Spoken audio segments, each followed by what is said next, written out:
going on, ladies and gentlemen, boys and girls, children of all ages? Today I'm sitting here with the greatest co-host of all time, the man, the myth, the legend. Ladies and gentlemen, Twitch! Yeah!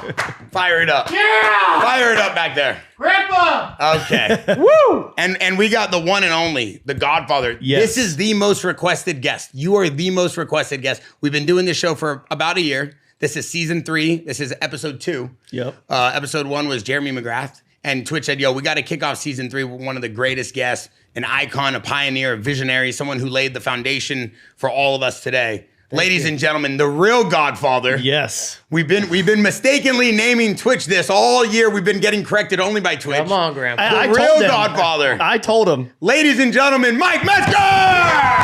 Woo! Thanks, Bear. Thanks, Twitch. Come on, Loco. He's been wanting you on the podcast for a year. Man, Yeah, this is thank good. you. When these dudes first started throwing out the Godfather, I'm like, no, you can't do that. I'm like, Metzger is the one and only Godfather. I'm like, there will never be another Godfather for our sport because that is you. You're looking out, Twitch. Yeah, I have so he many made sure. memories of this guy being a scrappy little kid out at Verona Oaks.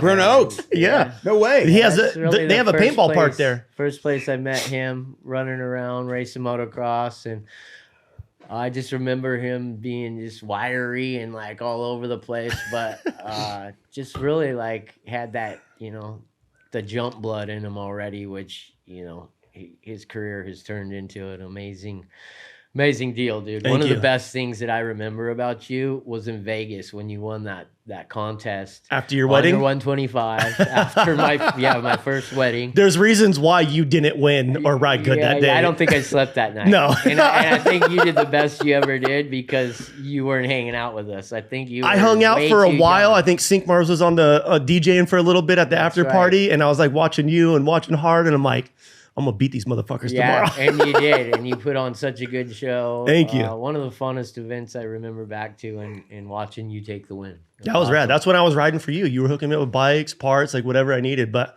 honestly, like, I wouldn't have a career today if it wasn't for you. 100%. Wow. Dude, this I is just the got dude. chills. Thank you. Wow. Yeah, This wow. is the dude I Thank looked you, up dude. to from when I was riding BMX bike, watching him ride when you got ran over at Glen Helen and got your whole fucking back ripped in half. Like before freestyle was actually freestyle, just seeing you do tricks all the time, like out in the hills. And for me, it was so cool to like want to follow the path of someone that I really looked up to and that I really like enjoyed watching ride, and then to becoming one of my good friends. Like that was like the best. That's probably like one of my highlights of my career for sure. That's awesome. This fucker used to Thank let you. me and Chris Rourke come up and stay on his couch when we were like, I was like 15, 16 years old. Like he's winning every freestyle contest in the world. Like didn't have to do anything for us. Was just the raddest dude. Like just thank you for everything. You're welcome. I Yeah, respect thanks for the hell being out of you. along the ride and also just blowing up the sport. It's cool, because about the last 15 years I've kind of chilled out to raise my kids, and it's crazy because just recently I kind of felt like now my kids are gotten to an age where it's like I look back and I used to say like, when am I going to be able to pay attention more to myself? Yep. And I was like, well, I guess like later on in my 40s, my kids will be all older and grown up doing their thing. And, now it's time. I'm back riding again. I've just within the last 4 months, I've gotten to do some motocross, some supermoto, some road racing, like all within a short period of time, all these different opportunities that have been coming to the table. And it's like so relieving because I look back and I'm like, whoa, that was quick. I got a 24-year-old daughter. My son, Myri's 22. And then, my last youngest is Max and he's 16 and he's basically doing his own thing now. So Yep. it's crazy how life just goes right by. And now I'm at that page and chapter where it's like, dude, I get to do my thing. Yeah, it's rad. It's cool because like I'll see you. I know how you are. Like you love doing your art. You love doing your tattooing. Like you love mountain biking. Like you love riding. It's like I feel like whenever you do anything, you're all in for that one thing, and then you get bored and you're like, "Fuck it, I'm going to do this now." And I think it's cool. Like I get the same way. Like my wife's like, yo, like you should probably focus back on your dirt bike. Like that's what pays our bills. But I'm like, yeah, but this is way funner right now. You know what I mean? Right. Like it's just I get so sidetracked and I see the same thing in you, and it's cool to see. Like I've been seeing you post lately about riding everything, like the Altus, the Supermoto, the road bike shit. Like it's just cool to see you back on two wheels Must be again. the ADHD. 100%. Calm me down. Give me something. It's Yeah. crazy because they say like legends and icons in sports, when they kind of see talent and they see like the future is bright in other athletes, they tend to want to like bring those people underneath their wing. And that's how these icons keep kind of celebrating. Like we saw Devin Booker with Kobe Bryant. Like these legends always see the next generation of talent and they take them under their wings. And it's good to have a legend like yourself who saw the talent in Twitch, and then Twitch goes on to be this iconic name. I feel like the sport of moto in freestyle and in supercross, it has that. It has this lineage of like legends kind of looking out for the next generation. Not every sport has that. Did you feel like it was kind of a connection in the beginning? For sure. Like we hit it off right off the bat. Like he was a little kid in a grown-up's body and I was still a little kid. Just like we just had the same shit in common. We wanted to go ride BMX bikes and dirt bikes every single day, all day long, as much as we could. For sure. Like that was the funnest shit. Yeah, no, I think for me, just right away, meeting Twitch, I just vibed with them. Even though I was older, vibed with Chris Rourke. And then it was, you know, not only getting to hang out with cool guys, but they did the exact same thing that I love to do. And when you're hanging out with dudes who do the same thing and love doing it, you push each other so much harder than you could ever even imagine. So 100%. I think that's the main kind of thing. what I've always, you know, just been like a magnet to those type of people in my life. And like Twitch said, whether it's, you know, downhill mountain biking, freestyle, motocross, road race, I always tend to vibe towards those specific people that are just like in love with what they're doing.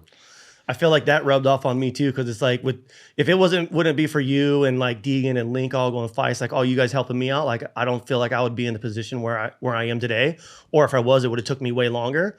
And I kind of felt like it was the same thing with me. Like whenever I seen someone like Taka, when Taka first came over, I'm like, damn, this kid's dope. Like he's motivated. He could be one of the best in the world. Like if someone helped him, you know. And that's when I was like, yo.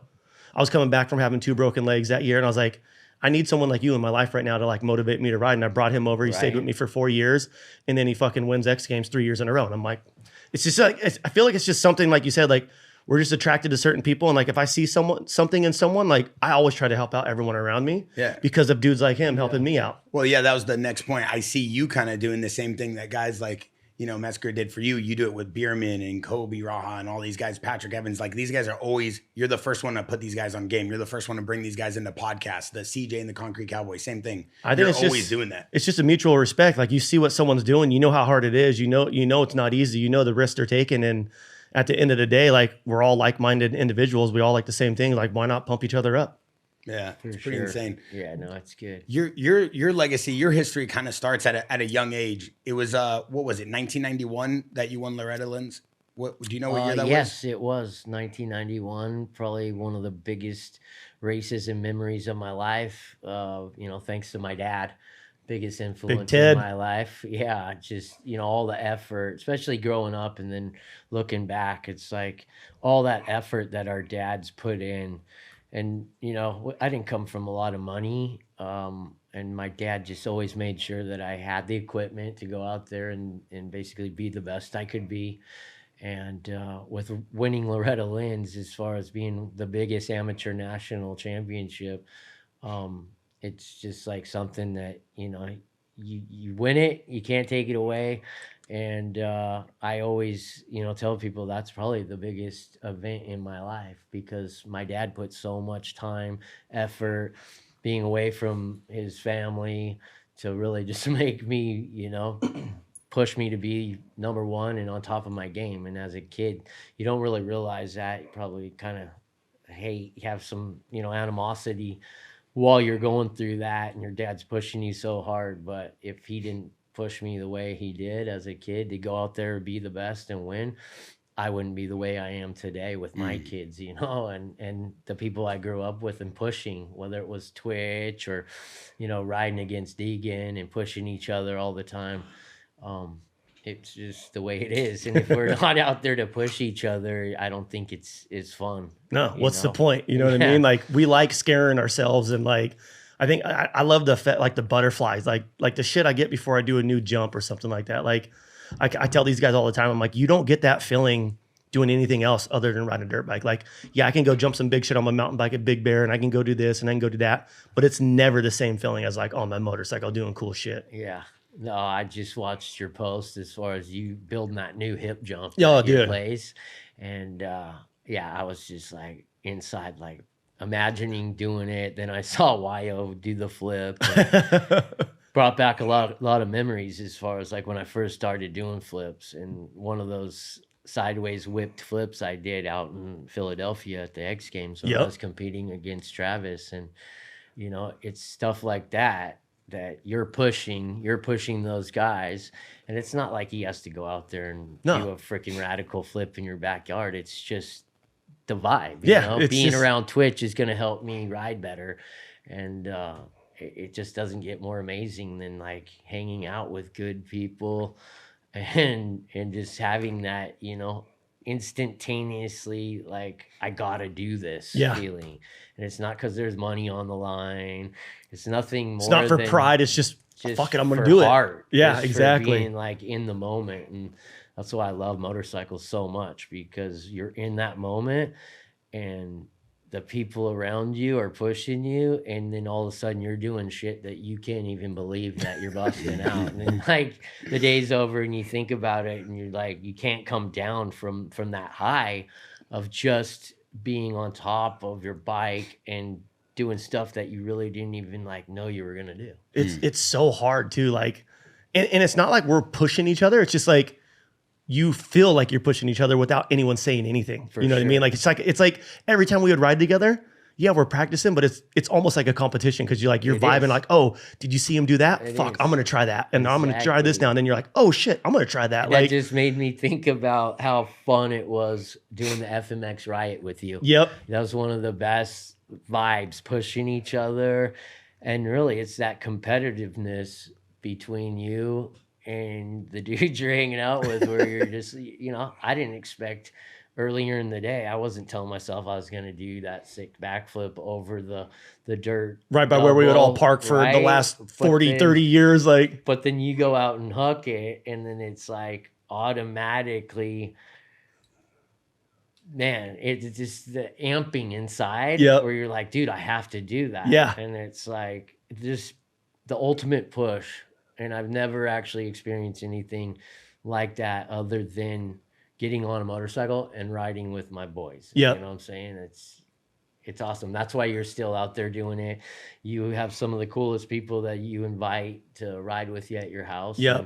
And it's so entertaining for me, Thank you. over the years, to just be like, dude, Twitch has always been on top of his game, never like fell to the wayside. And you've always brought like the most gnarliest humans into your life and pushed them as they're pushing you. And it's like, for me, I can't wait to get back on a freestyle bike and go hit some jumps with you. I can't wait to have you out, dude. I don't know what's going to happen, but it's going to be good. It'd be so fucking rad to ride freestyle with you again. Like, super fun. Like, talking about like how you got into the backflip. I remember the first ones you did when you went out to you I think it was you, Dawes, Big B, and I don't know who else, but you guys took the super kicker out to Dumont, right? Dumont Dunes, yeah. Yeah, and I remember watching videos of you doing the first couple, and then you landed them.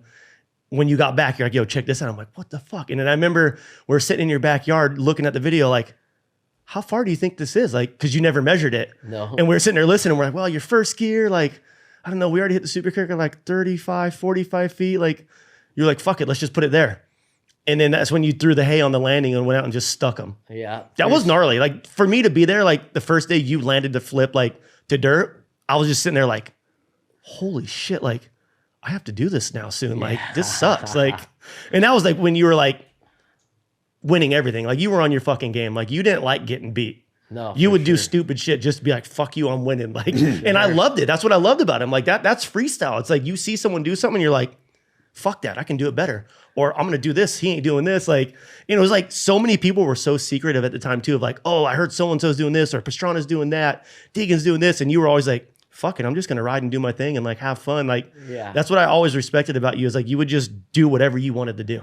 Yeah, and I always invited everyone to come over and be a part of what I was doing. I didn't want to hide anything. I just thought, you know, this is having cool. Everyone there, whoever wanted to be a part of it, would just make it that much better. For sure. So I definitely have memories of you and Feist in the backyard when I was filming the backflips for ESPN leading up to X Games.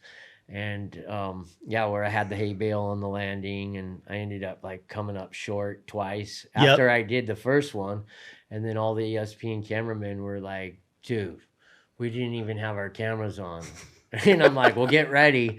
And then I went out and I did 2 more. I clipped the hay bales, ate crap. Luckily, I was wearing my my full It was armor. like turtle suit, Alpine like Star suit or something, right? Yeah. And then after that, I removed the hay bales and I did 2 more. So that first day, I did 3 flips out of 5. 2 I crashed. And then the next day I was pretty sore. So I just was mellow the next day. And then I remember it was July 4th.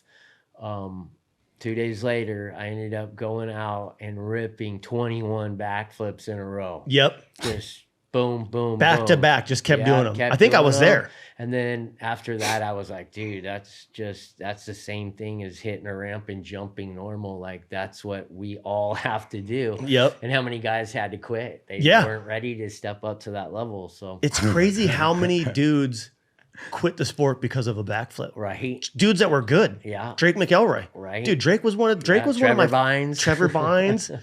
Clifford did some in the pit, but I don't think he ever did them on the dirt, right? No, I think he, just kind of realized, like, that's not what I want to be doing. Yeah, it scared a lot of people away. I think When you it say took quit, Deegan. what does that mean? They quit. They didn't- up and like stopped doing contests. Yeah, and, just Like literally quit the sport. Well, if you didn't do a flip, you weren't winning. You weren't even getting on the podium. and you probably felt like a lame, like Seriously, like like you're showing up to a freestyle competition and you knew you were gonna lose. Like you don't. Yeah. I wouldn't want to have that attitude. No. Like going into an event. we wouldn't even go to the contest like they did. You know what I That's mean? Like hilarious. that's just how it is. Like I feel like it's like a respect for yourself. Like, I ain't doing that. I have no chance. For Like, why sure. should I even go? Yeah. I gotta ask you a question. One of the most iconic things is watching you compete in 2002 against Pastrana. But I mean, Pastrana is fully laced up in a jersey and looks like, polished and, the front cover of any magazine that you would expect. With and the thumbs up. And you look like you just literally left Glamis and you were ripping with the boys. Like the tank, like just your whole Baggy as swag, hell. the baggy, like everything about you screams action sports, screams this nostalgia of freestyle motocross and just this icon. Was this always your take on it? Like, I'm going to just go out there and be me? Or did someone tell you like, yo, don't wear a jersey? That was always just the way I've vibed on my image, I guess. I mean, I was never like, I have to look like this or look like that. The whole baggy pant thing was kind of like, well, I don't want to put motocross gear on. That takes a lot of time, like to sit there, put my knee braces on, put my race pants and my boots. I like when I started wearing baggy pants, that was a friend of mine out of Temecula had a company called Tree Skateboards. And I just was rocking baggy pants like we were talking about earlier. Yep. And, they're jeans, so they're pretty heavy material, probably better than most of the motocross pants being super thin. And then I think it was winter time back when we were filming some Crusty stuff. And I was showing up with my snowboard vest, which was from Volcom. And I just, I was never needed to just feel like I fit in and had to wear the same thing that everyone else wore. And as far as like the tank tops, I was just comfortable. And I always told myself, like, I'm not worried about hitting the ground. If I hit the ground and scratch my elbow or, it's just part of riding. And you don't want to go into riding your bike thinking you're going to eat shit anyways. Never. So wearing a tank top just felt comfy. And it looked good. And I think at that time too, I was riding for Echo Unlimited. My manager at the time had the custom shorts made. A lot of us were rocking skateboard knee pads. And it literally was way easier to get dressed by like putting on your boots, wrapping around your knee pads. You already got your shorts on. Shorts are on. It's like it's just that street vibe that took off. It's iconic. Your style was always super dope. Like going back to like the vest thing. I'm like, I remember seeing one of the first Crusties or Moto Triple X. So you had the baggy ass black pants on with the snowboard vest doing a hill clicker over that Godzilla jump out of Akatia. I remember me and all my buddies ran down to the thrift store and bought vests as quick as we could. We're like, you see Metzger's style? Like you see his vest? That's fucking dope, dude. And then like summertime, it'd be hot as fuck out. You'd be in shorts, tank Well, top. I don't like, think I ever saw you rocking a helmet without a visor. No, I never did that, and I still to this day tell everyone, every single person I see without a visor on the helmet, I'm like, you look like a fucking dork. But you are the only dude in the world that can pull off the no visor with the iconic eyeball tattoo logo on the front of it. I'm like, every person I see with a visor, I'm like, you look so stupid, dude. Or when they run their visor backwards, I'm like, Metzger's the only dude in the world that can run a helmet without a visor and it still look good. No one else made it look good. What do you like when you see someone else without a visor? Are you like, it kind of bugs me when somebody's actually rocking no visor and they're like, look, it's Metzger style. And I'm like, that's dumb. I get a lot of people that hit me up all the time too when I'm out riding motocross. They're like, what's up with the visor? I'm like, dude, I'm riding motocross. You get roosted. I'm trying to see the track, not the sun. Like, but for me, the whole not wearing a visor really originated from Matt Hoffman, Dave Mira, like the good era. Just looking up to the dudes who were airing it out on the half pipes on bicycles. I just really thought that it was the look. You know, a lot of dudes were rocking no visors with bell helmets. It was always a bell helmet. And a lot of helmets actually just look so lame without it. You can't do it. A visor, So I think it was just at that time, Bell had a really good helmet. You know, the roundness of it. It actually, to me, looked better without a visor on it than with. So that's crazy to hear. That's like where that came from. Like, I never knew that. I always thought you just did it because you were like, fuck it. And I started doing it like right before I started doing flips because to me, having no visor and, you know, you're about midway through the air. If you had no visor, you were already seeing the ground. Yep. You could see you could spot quicker. Yeah. So I think as I started, you know, progressing and doing different backflips, the no visor didn't really matter anymore. It was just, you know, my image. And I love the flying eyeball stuff because of growing up, being an artist, Von Dutch, Big Daddy Ed Roth, Hot Rod Art. And that's kind of just what looked good on the front of my helmet. So sick. That's like, no one else can do that besides you. I don't care who you are, dude. He clowned me in a group chat the other day with Sheckler and Nigel Houston, P-Rod, because I got my DBK helmet. And his visor's like the visor was messed up. I'm like, I was like, put that thing to the moon. He's like, yo, take that thing off or burn it. I'm not gonna be seen with you like that. I'm like, bro, I just got it out the box. Your goggle strap better be straight. Like, your shit better look good, dude. That's so crazy that you say that about the inspiration too, because you've been like kind of credited with bringing a lot of this like freestyle BMX. You know, you solidified like those tricks and you kind of brought that whole era and look. Is that where you got all the inspiration from, those guys? To be honest with you, I really liked BMX. As a kid, I always wanted to race BMX, and my dad was like, dude, you're a motocross racer. You go to the track with me every day to go practice 2 35-minute motos, load up, go home, get your homework done, eat, and go to bed. Like, literally, that was my life for a long time. And I kept bugging him so much about going BMX racing. We were living in Corona. And I remember this day where my dad probably was just sick of hearing me say, I want to race BMX. And we pulled up to Norco BMX track. He literally parks right at the front gate. We're watching and we just sit there. We didn't even get out of the car. We're probably there for 15 minutes. And he looks at me and he's like, there's no way I'm going to let you go out and do one lap at a time on a bicycle track when I can take you to the motocross track, do 2 35-minute motos, get worn out, go home, and go to bed, do it over again like that. And that's my dad. He's hardcore motocross. Like, he started racing motocross, living in Huntington Beach, you know, just out of high school, I think. And then he got hurt really bad when, you know, technology wasn't that good as far as getting surgery, broke his back. And then later on had me, and then started taking me to Barone Oaks all the time, Corona Raceway, De Anza. And then I remember my dad getting hurt really bad because he was racing during me growing up racing too. And at Barone Oaks, he shattered his right wrist super bad. And I just remember, like, you know, driving home in a motorhome with him. He's going into shock. And then after that, he kind of slowed down because they did surgery on it. His wrist is like all tweaked and bent still. Has hard time holding on. But yeah, just those memories of like, it's motocross. And I even look back too, where like I love road racing. And literally, like, back when I was a kid, the cool thing was satellite dish. You know, everybody had a satellite dish with 1,000 channels. And I remember sitting there and always looking for MotoGP. Dudes riding a road race bike 200 miles an hour. And that's probably even funner for me, is to go haul ass as fast as I can push a bike on the asphalt than jumping. I love hauling ass. And that's what the fun thing about riding downhill mountain bikes, and just recently getting back into road racing on a bagger. I just love seeing what I can do and push the limits of the bike at speed.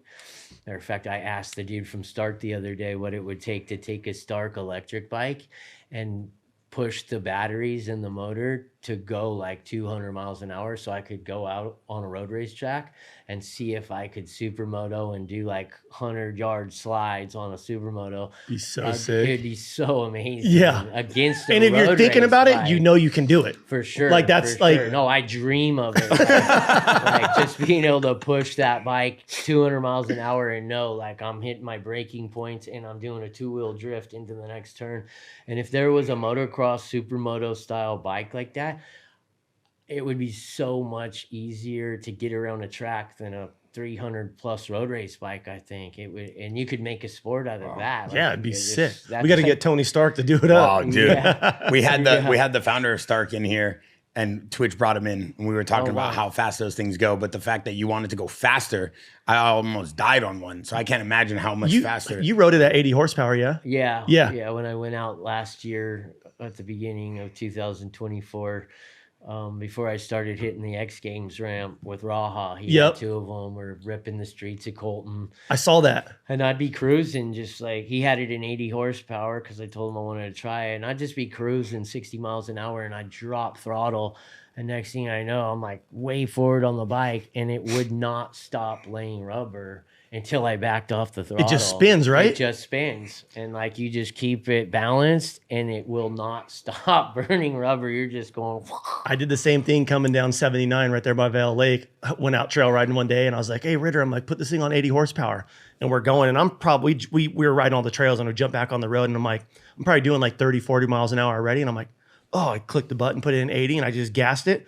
Dude, I swear to God, I laid a burnout down at least 100, 200 yards. Like, right? And then I'm just, keeps going. and then it finally caught traction and I'm just tucked, like going as fast as I can. And it's just so quiet. All you hear is the wind. And I'm like, man, if something happens right now, I'm gonna get really fucked up. Like, Did I'm you have pinning- full gear on? Yeah, I had moto gear on, okay. but I was still thinking, I'm like, if I go sliding on the asphalt right now, this is really gonna hurt. Yeah, I posted that, and I had a bunch of people pissed at me because I'm riding that bike with no helmet. Matter of fact, my dad brought it up the other day. He was like, "Didn't I see something on YouTube or something of you riding that Stark like on the streets and you weren't wearing a helmet?" And Dads I go, will be yeah, dads." I had a beanie on.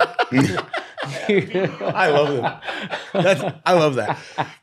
I love that. Dad's still checking in. Yeah. I got the beanie on as the response. I mean, You you're wouldn't just be the a dad if epitome- you didn't say something. epitome of For action sure. sports right Because here. if you saw your kid doing the same shit, you'd be like, I yo, got where's your pissed. helmet? Yeah, actually, Max was riding that Altus doing wheelies out in front of our house 2 weeks ago, trying to show off for a few of the neighbors. And here he comes down the hill in a full wheelie as fast as that thing will go.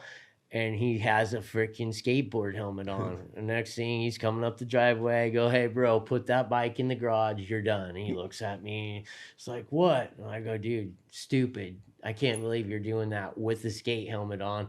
He had a friend within the last month actually like get some brain damage, smash himself doing wheelies up on the main street. And I'm like, dude, I thought you learned your lesson as far as like seeing your buddy crash, smash himself, go to the hospital. Yep.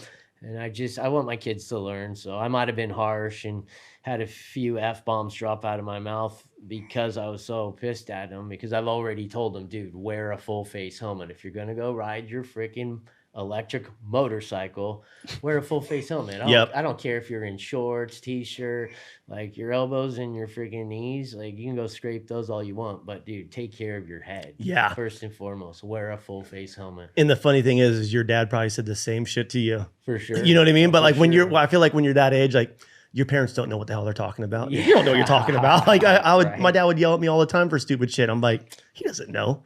Go smoke another one, Pop. Yeah, exactly.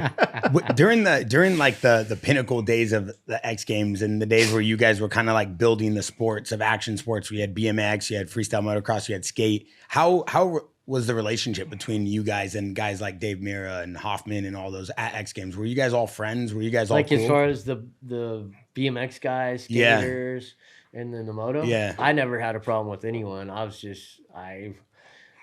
For the whole time, as far as getting invited to X Games, and I still look back, I'm dumbfounded that motocross guys got invited to X Games action sports, you know, because I grew up hardcore motocross, racing supercross.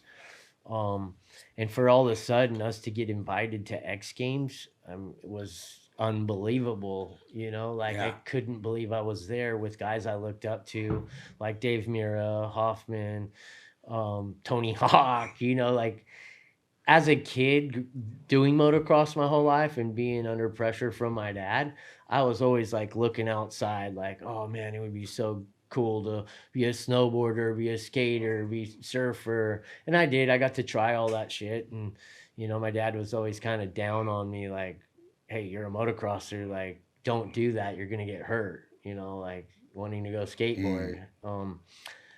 But at X Games, you know, I like to think I'm a pretty nice guy. Like I like to talk to everyone. And so to have the chance to talk to Dave Mira and Hawk and then like do commercials for X Games with these guys, to me it was unbelievable. And like I had this chance to become friends with everyone there. Like I didn't have any animosity towards anyone being different than me being a motocross guy.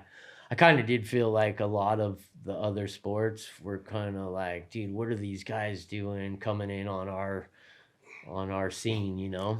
Which The funny thing I is, just felt that way too. I think the funniest thing is like when we would be at X Games, it was kind of the same thing. Like when I first started going too, I'm like I can't believe we're here. But like as soon as the dirt bike had practice, as soon as our motorcycles would start, everybody would run over to where we were because you could hear us. Everyone was like, what the hell's going on over here?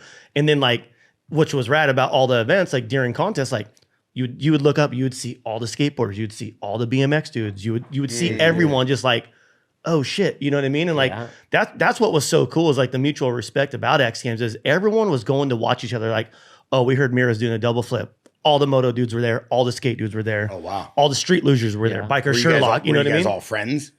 A lot of people were friends. A lot of people like I was always nervous to talk to those dudes because I'm like, I'm playing them on video games and shit. I didn't know, like, I don't expect them to know who I am at 16, 17 years old, you know? Like, I was just there as a fan, just watching, hanging out. But like, over time, like, yeah, everyone was friends. And it was cool too because like, BMX dudes would be like, yo, like, what if you guys tried this? Like, what we do on BMX bikes? And then we would be like, yo, what if you tried this? Like when TJ Lavin and Hart started living by each other and like riding together all the time, like, you've seen so many more tricks. The progression. Yes, the progression of the sport radical. just got like, well, fuck, if that's possible on that, we could probably do that, you know? So it was a lot of collaboration between BMX guys and freestyle motocross guys creating these tricks. I know you're like iconic for doing TJ them. Lavin really helped push me to do the backflip. You know, I was at an event, I think in Carson City, where Big B, Hart's dude, was, you know, playing. His band at the time was 187. And TJ Lavin was hanging out with him there. And before I left, I remember loading my bike and TJ's like, so what's up, dude? X Games is coming up. Like, what are you going to do? You're going to flip? You're going to do a 360? And in my head, I wasn't really thinking about doing anything other than my usual run, right? I wasn't thinking about pushing myself and doing anything different. And by the time TJ was done talking to me, he's like, bro, take your ramp out to Dumont Dunes and start doing some flips and, you know, into the sand. And I'm just like, ding. And I did. I went home and I couldn't stop thinking about taking my ramp out to Dumont Dunes. And next thing I know, TJ, I'm calling TJ, I'm calling Big B, handful of other friends. And I'm like, dude, it's on. Like, I'm ready to do this. Like, I cannot get this out of my brain. I had been thinking about doing a backflip on a dirt bike since the movie Rad, BMX movie Rad came out. Seriously. That's so sick. I think I was 15 years old when that movie came out. So to then all of a sudden have TJ like push me, and then to be there with me when I was able to get out there the night before. I slept in a sleeping bag on the sand, woke up early, and I'm like, I'm ready to go. Let's make this happen. So it's been really cool to look back and kind of like trace who was responsible for helping me push and where the sport went, you know, because like Twitch said, I helped push him, and I'm sure throughout his career, he can look back and go, oh man, Deegan helped me do this, Metz helped me do that. And just so many different people that are pushing you at different times that makes you who you are, you know? And it's like, I feel like I even got some Twitch in my blood, you know, like just this kid just being radical, pushing me and being like, dude, I can't believe he beat me at this contest. Like, I need to freaking like step my game up. And then you go home, you start thinking of new tricks you're going to do. And you get creative inside. Yeah, for sure. Like when I said that, I'm thinking about that event we did in San Diego.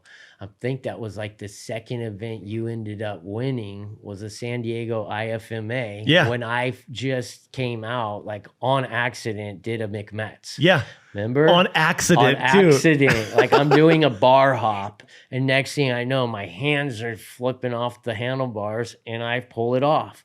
And Twitch comes up to me, and he's like, dude, I can't believe you just did that. Like, what is that called? And I'm just like, all I can think about is I have to do this again. And that was an accident. You Don't know? even know how you did it That's in how the you first place. created the trick? Yeah. That's full how the on, trick my created. hand slipped off, and like I'm over the front of the bike. I swing my legs out. I see the handlebars, and I grab, and I got back on. Another trick that kind of happened on accident. I was riding with McGrath at the sand dunes, filming for Krusty's, and we're doing like 100-foot plus big, huge sand dune gaps, and I'm doing cans. And my left foot slips off, and I'm like, what? And I'm doing a double can, and I pulled myself back on, and I'm like, I can't believe I pulled that off. Like, I guess I can do that again. I pulled it. So then you start doing double cans, and then pushing it, start doing double can one-handers, which I always called a disco double can, which was one of my favorite tricks. And You always did them good. thank you. It's still to this day a sick looking trick when someone does it. Right. Like what's crazy is Taka's doing them upside down now when he's doing a backflip at my house. Yeah. And he always goes, every time he lands, he always goes, Metzger. Yeah. Yeah, it's one of my favorite tricks because it's so stylish looking. And if you just hold it out for so long, you're just like, wow, such a good feeling. So sick. Like in the late 90s, like when people are coming up in their teens and they're looking at you, and then you have other competitors looking at you, even tricks like the hill clicker and stuff, like these iconic things that now are like the fundamentals of like freestyle action sports and freestyle motocross. Do you feel like you knew what you were doing at the time, or were you just like accidentally creating all these tricks and accidentally doing these things? Or were you like in the moment pioneering this, like, oh, I'm going to do this, I'm going to land it, and then everybody's going to do it forever? I never thought that like what I'd be doing would, you know, have to be replicated. There was times, you know, like when Hart did a heart attack, you know, and I think one of the first times I remember Hart doing a heart attack was out at Costa Mesa Speedway when we had a ramp set up. And I can't remember what those contests were called at the time, but I was hurt. Were they LXD events? I don't think they it was were. like started with a W. Yeah, it was something different. And ramps were like blue and shit. And I remember smoking Marlboro cigarettes in the freaking grandstands, hurt and being pissed off that I wasn't down there riding. And next thing I know, I see Hart throw a freaking heart attack, just like, and I'm like, dude, I gotta do that now. And then next thing you know, it's like doing a double heart attack, and then you see Rourke do a freaking heart attack. Dude, rock solid. Yeah. And so for me, I don't think I ever felt like, even when I did a flip, I wasn't like thinking, oh, everyone's gonna have to do this. It just organically, everyone had to do it. And if you didn't do it, you better get out of the game. But for me, there was always pressure. There was always like seeing Hart do that, seeing Rourke do that.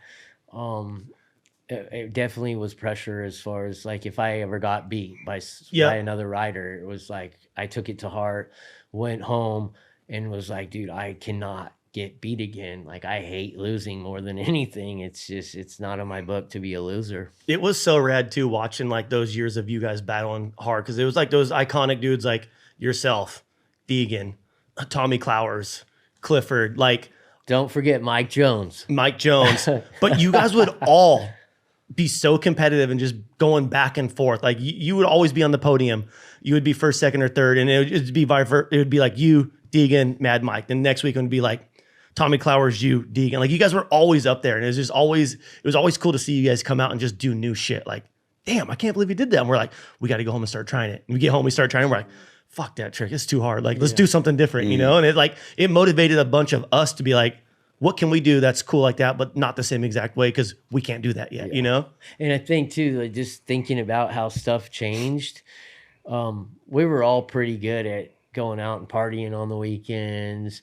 And everyone was really good at that. It was just like, you know, going partying on the weekends or after the events was just part of the scene. But then once the backflip came out, it changed. It like everybody started training. Yep. Because I remember like how Feist wanted to do the flip like more than anyone, and like thought that. about it like religiously. Like, I have to get in better shape. I can't party at all, you know. And just taking a trick, a backflip, and knowing the consequences.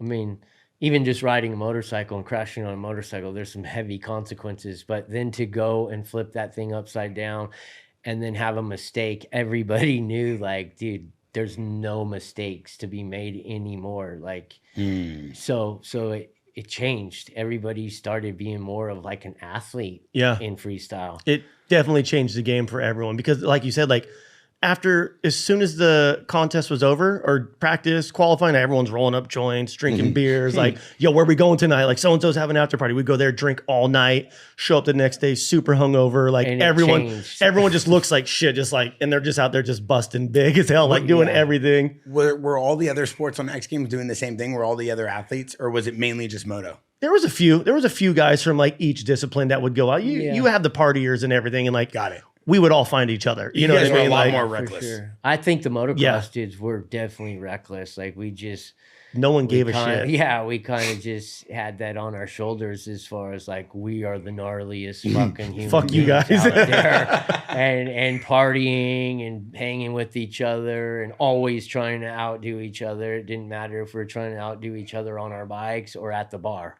Exactly. Or who's going to pull the best looking chick out of there, you know? Yeah. And it was always a competition. With everything any moto dudes do, it's always a competition. I don't care what it is. Right, like, for sure. Internally, everyone knows. Yeah, no, I could imagine. How old were you when you were like kind of creating and pioneering the media of moto, which is Crusty Demons? How old were you?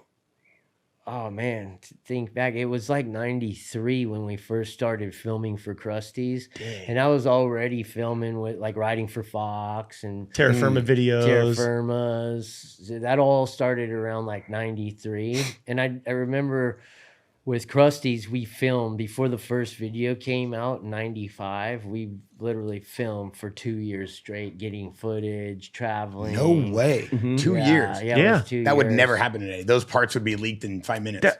That's the thing that kind of sucks with today. It's like, you could go on the hills, you could do the coolest shit, and before you even get home and make a video and post it yourself, somebody posted. Everyone else already posted it, or it's a video of them on the jump that you built before you even got to like claim it and like post it. You know what I mean? Like that's the sad thing about today. It's hard to do a video part now. It's like instant. Like as soon as it's done, it's already on the internet. Yeah, it's so weird to think back, because like for me and what I had to do for my sponsors back then before social media was to try and get in magazines. And if I had a full page in a magazine, then I'd have to take a copy of that, literally send it in the mail to all my sponsors that were going to give me photo incentive. And that was in your contract. Yeah. You guys would get bonuses for being featured in magazines. Yeah, 1 page, full page, 2 page, quarter page, like everything. Yeah, it was in all my contracts. Weird. And then now Now it's all social media. Now it's like if you get more than 50,000 likes, here's a $10,000 bonus or a $200 There's bonus. no You know what I magazines mean? Like, in general, but that's the craziest structure to have for a Yeah, sponsorship. and it was also on race bonuses or bonuses how you finished at the comp. Like Yeah. for winning and Yeah, similar to usually like a it was what, Supercross. 1 through 3rd. Yeah, got Sometimes it. some companies would pay you 1 through 5th place, mhm. but nobody cares about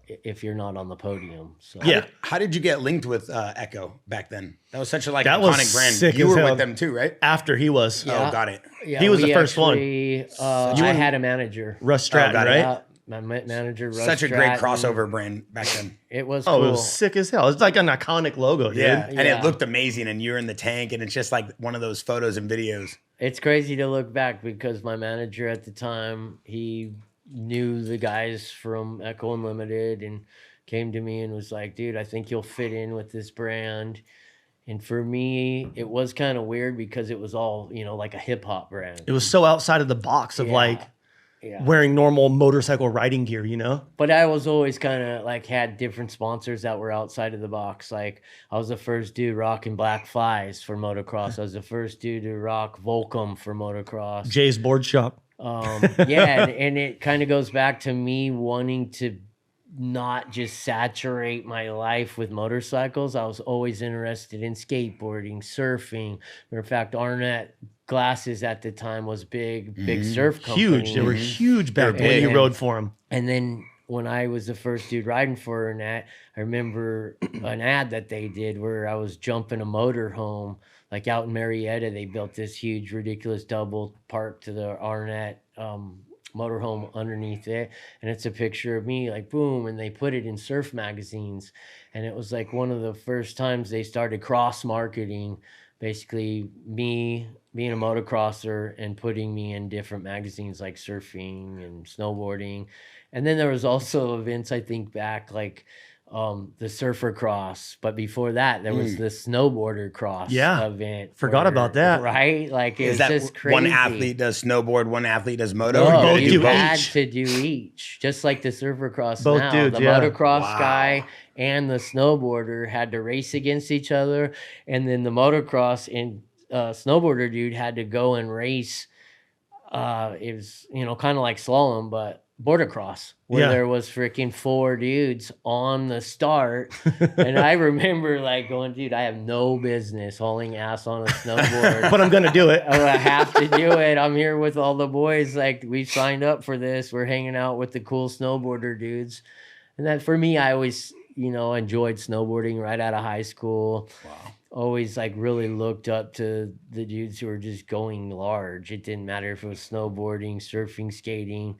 Like one of my iconic heroes, I'd say, is Christian Hosoi. Like growing up as a kid and just looking at magazines. Matter of fact, I have my Hosoi necklace right here. Yeah. But just these dudes who were pushing it beyond belief, where you're like, how the frick is this dude sending himself doing a Christ air 15 feet out off of the half pipe? And it was just always amazing, like where I was like, dude, I want to be like that. I want to be able to push myself to a whole nother level where people go, whoa. And That is dope. I 'cause, think like, you accomplished that. Yeah, just so for you sure.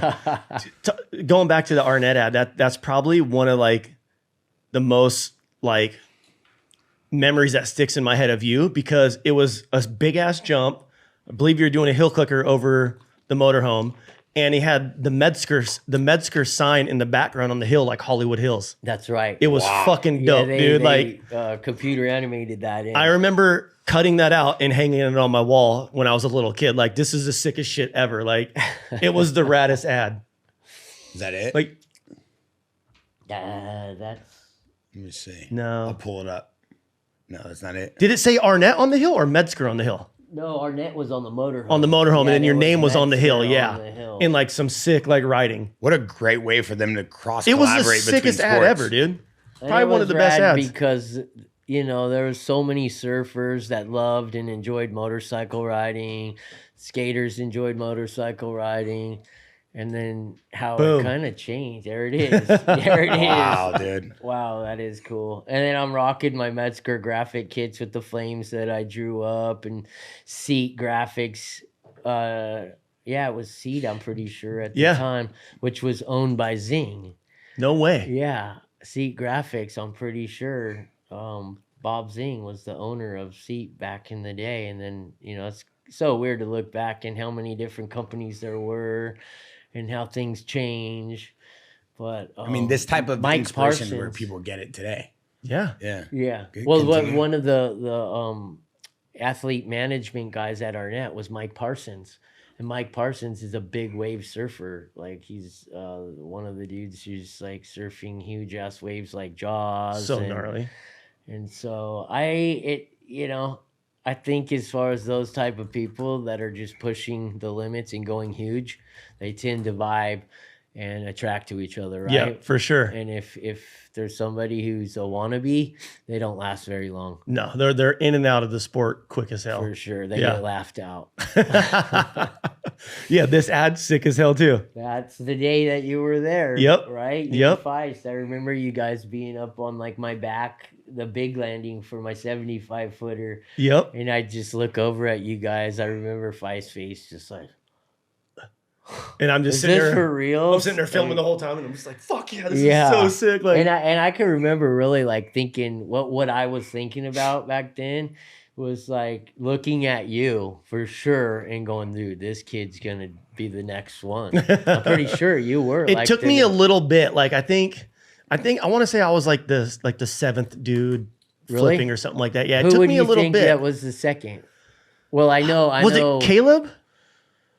Yeah, it was kind of like Caleb was pushing. And He had like doing that it. step up lip, but then Yeah. I want to say it was like I know Pastrana. Pastrana, Nate Yeah, Nate for Adams. sure. Like he was like the first one that out of like our group that was like, I got to do this if I want to win, because he was so dedicated, Yeah, it did take you a little bit as far as I think you were more.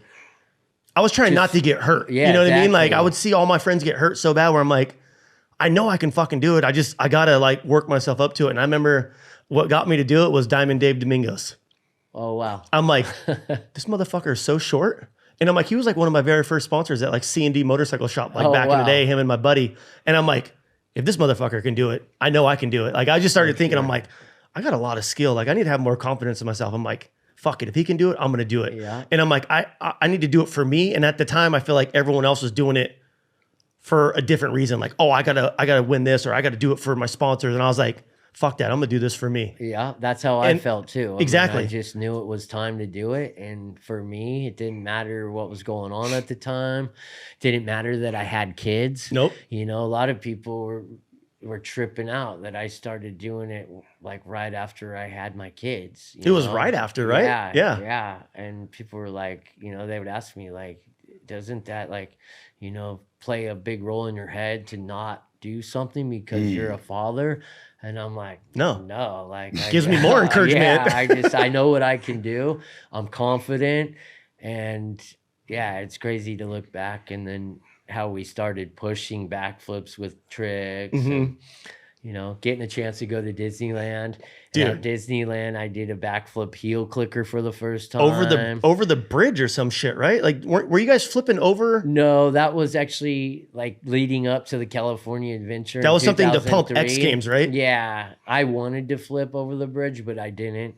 I ended up flipping in the contest where that was like 45 days that we were supposed to be riding and doing our little makeshift contest at Disneyland. There was a bunch of you guys I leading up remember. to 2003 X Games, because that was like the kind of the commercial. Yeah, there it is. Yep. But And then I remember I ended up getting hurt doing the heel clicker backflip flip, heel right? clicker 3 weeks before the X Games. you went over the bars. Yeah, I actually remember what I did wrong, and that was in the middle of the flip, instead of like focusing on the landing and keeping my rotation, literally in the middle when I was upside down, I looked at the grandstands behind me. Mhm. And as soon as I took my concentration off of like where the ground was and focused on the grandstands upside down, it quit my rotation on my body and the bike continued to go around. And it just pulled away from you. I just fell in front of the bike, and like you can look that footage up, and it's the And I bike think- smashes me in the neck and twists my neck around. It looks like I broke my neck. Were you in but a tank top too? I think so. I I remember- ended up getting this cross tattoo like the week before. No way. Yeah. And yeah, that was one of the craziest, gnarliest crashes. But That was yeah, a gnarly going one. into X Games, I remember riding practice and I was so sore, like my wrists, my shoulders, everything hurt so bad. And then I just decided to call it, and I got to watch Deegan and Pastrana go head to head doing those 360s. Was that when it was in the Coliseum? Yeah. Yep. And that was like so cool. Actually, I remember it being like, dude, I'm glad that I'm not riding and I get to experience this as a spectator. Yeah. To watch Deegan throw down. And it was a cool night. It was gnarly. It was. For some reason, I remember it, but I remember that night, like me and Scummy ate a couple Xanaxes because we didn't we weren't there for the contest, and we were like, fuck it, like give me a Xanny. And we were just sitting there eating Xannies, drinking, fucking probably looking like idiots the whole time, just like all zooted out. And we're just like, no way, they fucking like, it was gnarly. And I'm like, I remember after that, that's when I was like, I got to get my shit together. I want to be out there doing what those dudes are doing. Cause you know how it is. Like, same thing. I grew up with nothing. I started making a little bit of money. I started getting sponsors. I'm like, fuck, I made it. Like I just started partying. Like I started having fun and just doing stupid shit. And then I remember seeing that and I'm just like, I can be one of those dudes right there, you know, like step up my game. Yeah. And I think that's around the same time, like I just had my first kid and I'm like, it ain't about me no more. It's like, I need to support this person too, that I made, you know what I mean? Yeah. I feel like that was like kind of like a big turning point in my career that made me like realize what the fuck I had at stake and what I could do with my life. Yeah. I remember Deegan, how hard he was pushing it with his foam pit and keeping stuff secret. Like there's no way I thought that Deegan was going to come out and do a perfect 360. No. And he did. And it was just like, dude, these guys I ride with are fucking gnarly. Like, this is part of me. This is sick. You actually got to sit there and enjoy it, not like, fuck, what am I going to do now? You know what I mean? You're like, all right, I know what I got to do when I come back. Sure. And I feel like that's like what we all do to step up to the next levels. We see someone do something like that. You give them the respect. You're like, cool. All right, now what am I going to do? You know? Yeah. And so many of us did some pretty radical stuff, you know. Even, I mean, Pastrana on a whole nother level, it seems like, how much he pushed himself. I was just watching one of his Instagram posts the other day, is how many broken bones he has. And he's probably got more broken bones than all the other freestyle guys together. And I've broken a lot of shit. You know, I've broken my back 6 times, my femurs each 3 times, and then everything else. But literally everything else. Like, and then to hear Pastrana and everything he's broke, it's like, whoa, dude, and you're still walking. Basically, he said the only thing he hasn't punished and broke was his neck. And he's like, there's no stopping me. And it's just crazy because it takes a certain type of individual to push through that type of pain, full trauma, and then to come back and then have it on your mind to get back and do what punished you that hard, right? You over hear that and over again. Every time I get hurt, people are like, you're going to get back on that thing and do it again? I'm like, I look at them like they're stupid. I'm like, the fuck else would I do? Like, that's what I'm good at. Like, that's what I love doing. Like, I would not get a paycheck. I would still be riding my motorcycle. Like, I got into dirt bikes because how much fun it was, not because I thought I could make a living doing it. Like I got into it because it was something that me and my dad did, and my grandparents were at the desert for every single holiday I could ever remember. We were out doing something on 3-wheelers, quads, motorcycles, dune buggies, like just everything, you know? Yeah. And everyone always is like, you're going to do that again? And I'm like, why would I not? Like, yeah, I got fucked up. Did I have a couple moments in the hospital when I'm getting surgery? Like, fuck, do I want to keep doing this? But then it goes back to, yeah, I want to keep doing this. Everyone's getting better than me right now. I'm hurt. This is day 1 and I'm hurt. I'm seeing my buddy do something gnarly. I have 6 months till I can get back on my fucking bike. And by the time that time comes, I've already forgot about all the pain and all the surgeries and all the bullshit I went through. I'm like, let's go. Like, what are we doing now? You know? Pain goes away. Yeah. But I feel like pain also molds us. Like, For sure.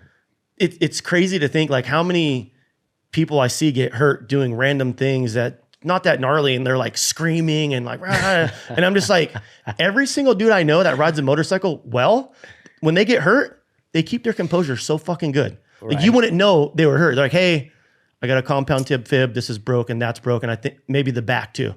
And you're like, everyone's sitting there like, And they are don't you sure? believe you. Yeah, they A don't lot of believe you. people don't And then you believe get to the because hospital, you're they're like, it's actually worse than what you said, but you were pretty spot on. You know what I mean? Like we all diagnose ourselves when we're on the ground. Yeah. It's crazy to think like the amount of pain that we all go through and then we still get back and do it again.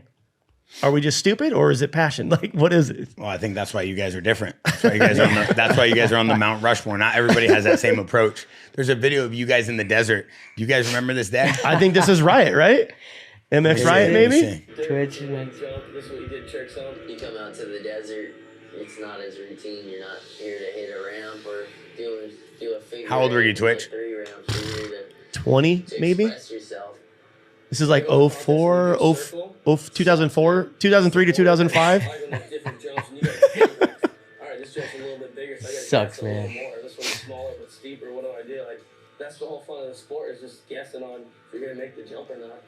There's no ramps back in the day. It was dirt. This is what you jumped. This is what you did tricks on. You come out to the desert. And so this is basically you saying like everybody who's just focused on ramps, go screw yourself. We actually know how to jump on We dirt. all kind of had like inside jokes about, because like around that time, like there was other kids coming in and all they would do was ride ramps. Like they had literally zero bike skill. Yeah, ramp kids. Yeah, we would call them ramp tramps all the time. And like You call them what? ramp tramps. That's like amazing. And we were always like, oh, these dudes are pussies. That's like they would do amazing. gnarly shit, but like you take them out to the hills, they won't even jump the jump, or if they to do, a they eat track. shit. Or yeah, Like, to a they wouldn't motocross even track. ride Like, a motocross track. like Why I'm, is that though? they just don't have the passion Well, I think for like because they for it. looked up to us as jumpers, as ramp guys for X Games, and they're just like, that's what I want to do, and they didn't know anything else other than like, let's go jump ramps. Where so many of us at the start of freestyle, actually all of us at the start of freestyle, came from motocross. You So know? you had some kind of bike skill already coming Yeah. into it. And I always felt that like the dudes who were just ramp riders had absolutely no skills. Like, yeah, they could do a hard attack, but they couldn't rip a turn. You know, it was just like they're really robotic. Yeah. Where all the dudes like Degan, Clowers, even Feist, Mike Jones, Clifford, Twitch, we all came from racing motocross. And that whole motocross vibe, you don't get on a motocross track not to win and not to feel like, dude, I'm the best today. Where It's a little bit different, Yeah, where you get these kids that were coming up, the ramp tramps, and just being like, oh, I'm going to do this trick. How'd you like my trick? And we're like, get out of here, dude. Like, The trick was cool, but from the corner to the jump fucking sucked. yeah, all stiff, and then okay. Well, there's just no feel, there's no touch to it. Yeah. That's crazy though. On a sidetrack from back in the beginning of the pod, I didn't know that you guys met at Verona. I didn't know that you guys knew, because we have a paintball park on Verona Indian Reservation called SC Village San Diego. We also have SC Village Chino. So we've been super tied to that track. But we also have Bellflower BMX, which is like the biggest BMX track left. Yeah, used to go there with my kid, Matt. Yeah. No way. That's at Hollywood Sports. What the that's fuck? You have the Godfather in here and you don't have your fucking Yo, ringer hey, off? why are you calling me? What Bro, the fuck? why are you calling me? Bro, that's so crazy. He orders Chipotle every day, our producer. He's like, He's shaped like a beer Chipotle? bottle. This guy, dude, get your Postmates out of here, dog. But a lot of people talk about kind of growing up and having people that they can look to as North Stars. In the beginning of like action sports, when there wasn't even X Games around, I think it was 88 or 1998 or 97, the IMFA. Yeah. Right? And you were the first one to ever win the first one.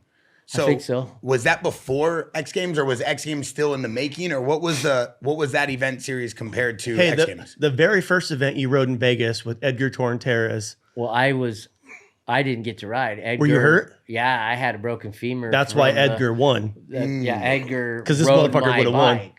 No Edgar way. Got to borrow my 250. I want to say it was my Triple X bike. My Moto Triple X bike. He got to come from Spain and ride the event with my bike because I want to say 4 months before, maybe not even 4 months, I was at the World Supercross at Paris, France, and ended up breaking my femur, and that was leading into the new year. And then Edgar got to come and he won on my bike, and it was kind of sad to look back and be like, 'Cause that was the very first that was the event. First real freestyle event. And it was at where the World Mini was in that little pit. And that Everyone was was- in Vegas for an event Yeah, or something. and that was called the Triple Crown. Remember? 'Cause Yes. it was that one. The Van Triple Crown? No, it was Vans wasn't into it yet. This I was don't like the think- very yeah, first it was like just the freestyle Triple Crown, and it was like Vegas first, Havasu second. Havasu, and then I want to say the third was up in Washington, Maybe because I know Havasu was the second one, and that was my very first event. and I won. Wow. I ended up winning the two. Like I missed the first one, but then I won the next two because in Havasu, Pastrana was, legitimately hauling ass and doing huge tricks. That and fucking he jump was blew- gnarly that he I think it was crashed on. 167 feet On a and he 125. cased and blew his hips off of his like vertebrae. He literally hit and stopped. Literally stopped, threw him a couple feet off the bike, and landed back on the bike and just fell over. But you know who else did that jump? Mike Harris. Mike Harris. So say his whole crash, all that shit goes down. They're like, hey, no one's allowed to jump this jump. Fucking, they put up cones, did all this shit.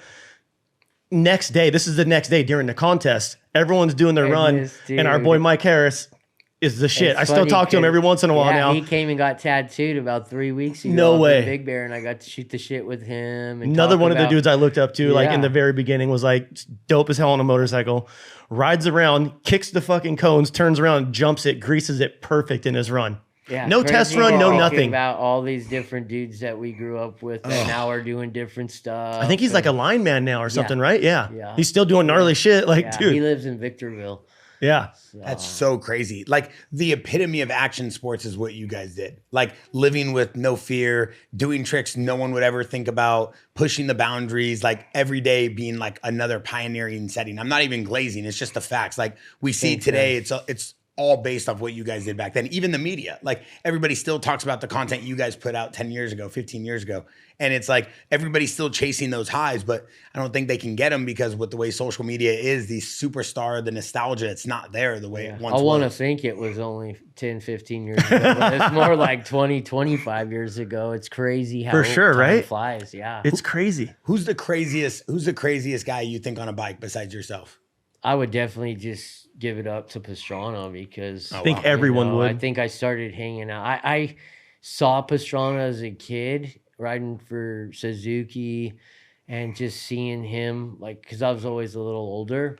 So seeing Travis like come up and just always racing all the amateur nationals with a cast on his arm or on always. his leg. And then still out there pushing himself. And then I seen his whole career go from being a top motocross, supercross rider to him kind of just like you see him pushing that aside to just go and jump and freestyle. And then the stuff that he's done and pushed himself is just like ridiculous. And I'd have to say through his career, he's probably been hurt more riding a bike completely effed up than healthy. Yeah. You know what I'm Honestly, saying? for sure. Like he's done some of the most radical shit, hurt, and still pushing himself, and then getting hurt more. Let alone all the concussions that he's had, we've had. Like that's just another whole thing as far as being injured. The whole head trauma and what I've had to go through as far as brain damage probably that I've had to work through. And I know like, just looking at Travis at times and trying to communicate with him at times where you're like, dude, this dude's He's not all there right now. tossed Yeah. right now. But we all snap out of it. I think we're all good at managing pain, changing our diets and our health and getting off of painkillers when we need to, when we feel like we're at the deepest depths of darkness, and I think with a lot of action sports, a lot of dudes go through that. Yeah, it's you're more likely to get hurt than not, and it's like we would rely on those pain pills all the time. And I remember seeing so many of our friends just get so hooked and messed up. That's why like whenever I would get hurt, I'm always like, I'm just gonna smoke weed. Like I can forget that I'm hurt for 45 minutes, an hour, and just melt into the couch and just watch a TV show, something stupid. You know what I mean? That's Like actually one of the things I always thought was good about smoking weed, that you take a puff after being on painkillers for 2 weeks solid. It always, going to that puff of herb really helped you just get and ease off of freaking painkillers. 100%. which, Dude, I've seen a lot of people mess their lives up because of painkillers and not being able to get off of them for months and months at a time. So, It's gnarly. Yeah, it is. I got a question. We have a Jaxxon podcast Discord, and it's like a forum. People get to ask us questions. We always kind of leak the guest, and we give them like an hour, and everybody fires up a bunch of questions. And people asked, and it was kind of a good question. They said, "Do you think that Deegan got the spike inspiration from your helmet? Because you used to have that one spike on your helmet." And they were wondering, I think did Deegan Metal Mulisha? I think he got that inspiration from the band Guar. But wasn't Link Ogle the first one that ran the spike, I think? Yeah, I think so. Link Ogle, he had the huge ones on his big old fox chest protector. Yeah. Like, No, I think as far as a lot of the whole Metal Mulisha thing, a lot of people don't give credit to Link Ogle.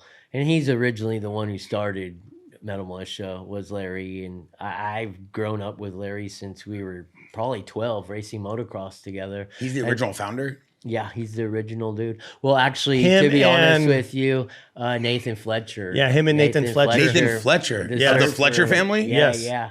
Nathan, Wait, what? Nathan is actually one of the baddest dudes on a dirt bike that I know. He was one of the first Foot dudes plant I know doing 360s. foot plants off cliffs, and then he kind of just backed out of riding dirt bikes to focus more on his surf career, which he's amazing. Like seeing the shit he's doing at his age and still pushing the sport. he's the shit, dude. for sure.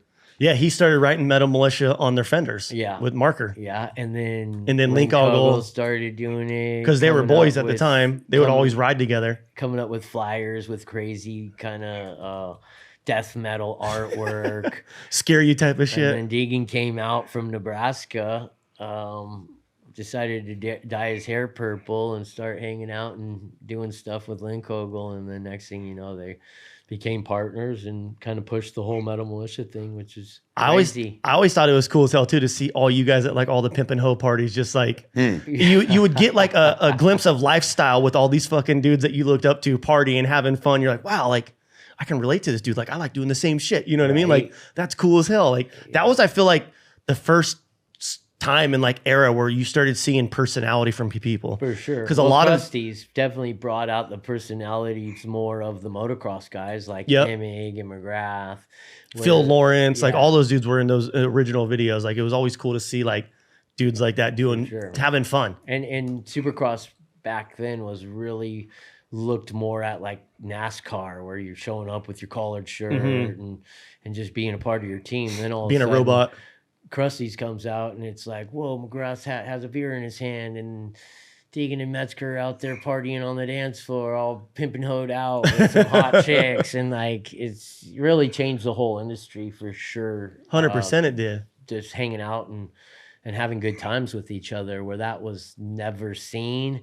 Let alone, I don't even think a lot of the dudes were hanging out until like No. the Krusty's guys had the pimp and hoe parties. And It was cool, the vision that like Dana and John Freeman and all sure. those dudes had, you know what I mean? Like just because they were already doing all that stuff with snowboarding, and then they started hanging out with like you guys, or you guys started meeting them, and it just like both worlds collided, and it was like for the good of the Yeah. sport, you know what I mean? Like Yeah, it showed a changed- whole new thing. changed civilization. Yeah. As far as everything from, action sports, and then even people who weren't into action sports, if they just happened to see a Crusty video, it just clicked something in everybody's head that came across that it just, life was a little more free than people thought. I think a lot of people were uptight, and then all of a sudden Krusty's comes out and it's like, whoa, life really isn't that serious. Let's have fun. Yeah.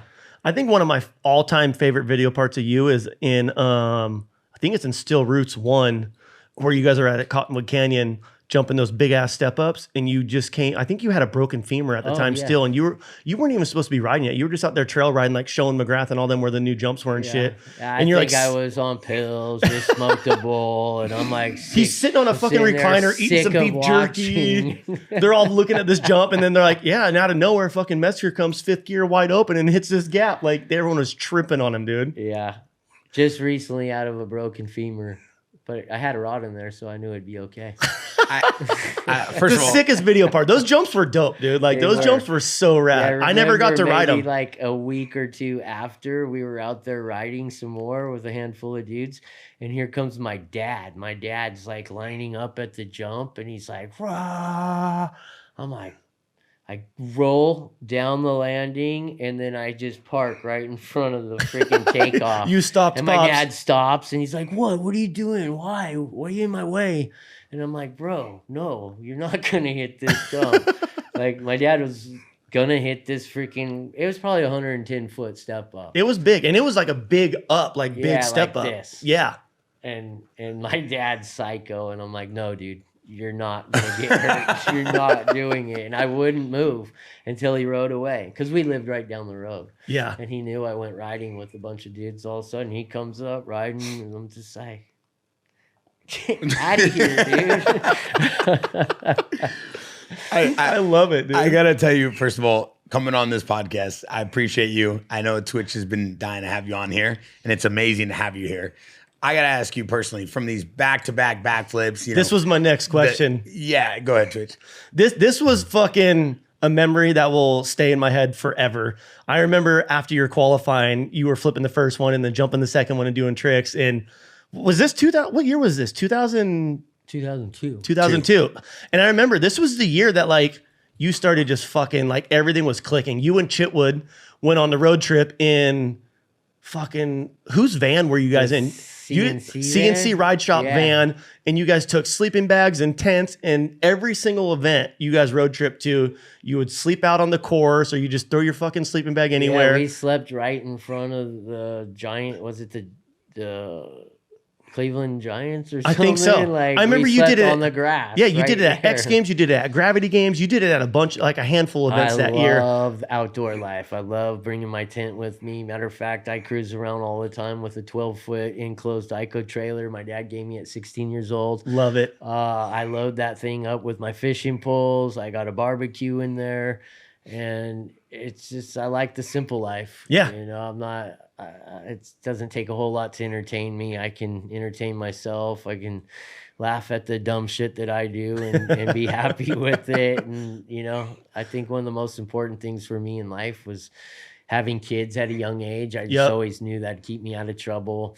and be able to introduce my kids to anything and everything I could to push them to see what they wanted to do. I always think that's rad too, because I remember there's so many video parts that you've been in, and I would say almost every one of your kids has been in your video parts, whether you're throwing them up in the air or riding them around on a bike, or you see them in the background in the garage. Like, it's cool to see like your kids got to like witness what you did. You know what I mean? Because like, out of all the dudes in this sport, you are still one of the gnarliest fucking dudes. Like, if it wasn't for you, this sport wouldn't be here. Thank you. Like, you are the godfather. Appreciate that, Twitch. 100%. That's awesome. And I remember this. I remember this because I remember you in qualifying. I think you might have won qualifying that day or something. Like, I remember you did really good.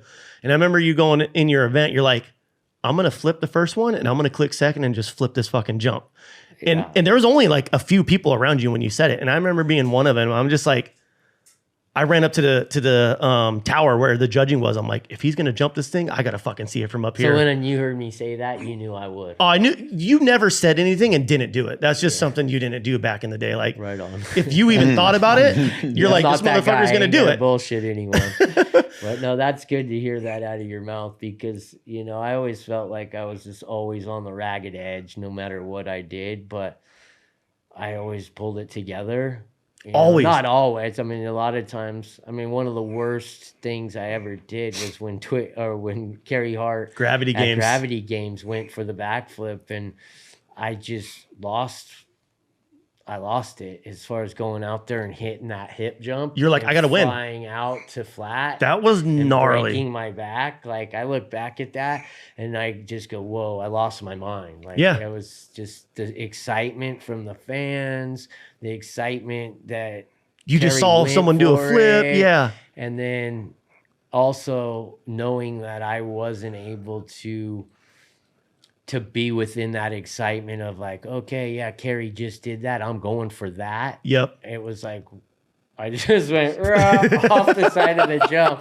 I think I was about 35 feet up in the air. At least maybe even higher. Like, it was gnarly. And came down straight to my feet and my back. And that's one of the gnarliest crashes I can look back at and go, I can't believe I survived. I remember there's a couple times where I've seen you do stuff like that, where you're just like, I'm fucking going, you know what I mean? Yeah. Like, and I just lost my mind. After you went flip, I was sitting there, everyone's yelling, we're all cussing like, fuck yeah, Metzger's the man, he just did it.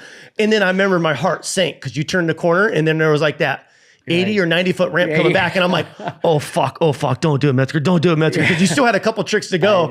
And I'm like, don't be this moment where like you do one of those things. Off the takeoff of the 80-foot double. Kind of looped out. Like loop to flat. And I'm like, okay, and I think you did like a one-handed indie or something over it. I remember you did out something. Of the turn, I did a one-handed indie. Yeah. And then, I was just so excited. That was, if I ever blew it, it was because my excitement was way over the top and I lost control. You know? When putting so together sick, those though. runs, like, are you like premeditating every trick you wanted to do, or you just make it up as you go? I was always the guy that made it up as I go. If I was I to learned from write him it, because I did the same shit for the longest time. Because for a while, like a Nate Adams would write down and have his whole run on his pad. And he started doing really good. And then all of a sudden, I'm like, oh, I got to write my tricks on my pad. And I just couldn't. It would fuck you up. Yeah, I couldn't comprehend memorizing what I was supposed to do. For me, it was just the flow, freestyling, just letting it flow. Like if I came around a turn and it was like, it would click into my head what trick I'm going to do right now. And it was always just flowing, But are you at least thinking about all the tricks that you want to try to get done, or literally even you already know what tricks you have. Yeah. And like you said, for the longest time, I'd just go by feel. I'd turn the corner. I'd be like, oh, fuck, do this. Turn. Oh, shit, I'm going to do this. I haven't done this yet. How many tricks would you keep in your bag? I would say back then you were doing at least 10 to 14. Yeah, because it was like a minute. Our runs were a minute for a long time, maybe 2 minutes. I think they were almost 2 minutes, yeah. Then it went to a minute. And then when we started doing like these little arena ones, it was like 30 seconds. You would get so many tricks in sometimes. Like, it was crazy. Yeah. The main thing was trying not to do the same trick over again, because then that's when the judges would be like, oh, he did that one already. And you kind of had that in the back of your head, like, I would probably always have maybe the first 2 tricks that I knew I was comfortable and would look good off the first 2 hits. And then after that, it would just come out. And then if the bell rang, right? Then I'd go out and I'd have to hit 1 or 2 more and then usually blow myself up. Were you there when we were at Mile High up in Colorado? Remember I did it? Yes, after the buzzer when you crashed? After the buzzer, and I freaking smashed my shit doing a whipped out knack.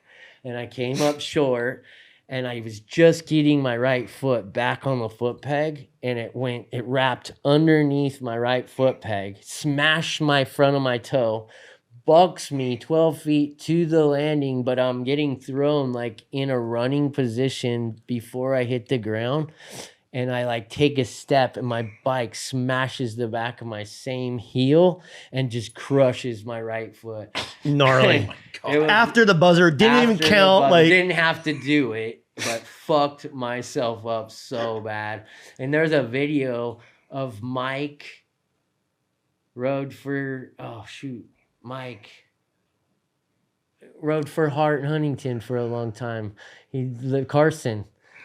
Reno guy. Mason. Mike Mason. I remember in a video where I get up, the paramedic go-kart comes up, picks me up, drives me right over to where the drop-in is, because at that course we're dropping in. And I get off, and I'm like super like adrenaline out, like, oh. And I get up to the top, and the camera gets in my face, and I say something ridiculous, and I look right at Mike Mason, and he goes, oh my gosh, it's him and Miller and somebody else. And he goes, oh my gosh, look at Metzger's eyes. And it like makes me like, all of a sudden, I just remember Mike Mason saying that. And it just all of a sudden, I like go from this like in adrenaline shock to just going like, what's wrong with my eyes? Like I'm just like, it just shut me down, where I'm like, this guy like is looking at me in a whole different way, like this guy's psychotic. Look at him. And how the fuck did you even walk up there with a blown out heel? Like, dude, my heel, my Alpine Star boots were holding it together. Yeah, my heel was probably one of my worst. Like, worst feeling, like most pain injuries I've ever had. Where was that where you fell off from a flip backwards? Louisville. Louisville. Yeah. Because it's like the same, like 35 feet up, like 3 stories high. Yeah. I compounded my left tib fib out the inside of my leg and then shattered my talus in my heel.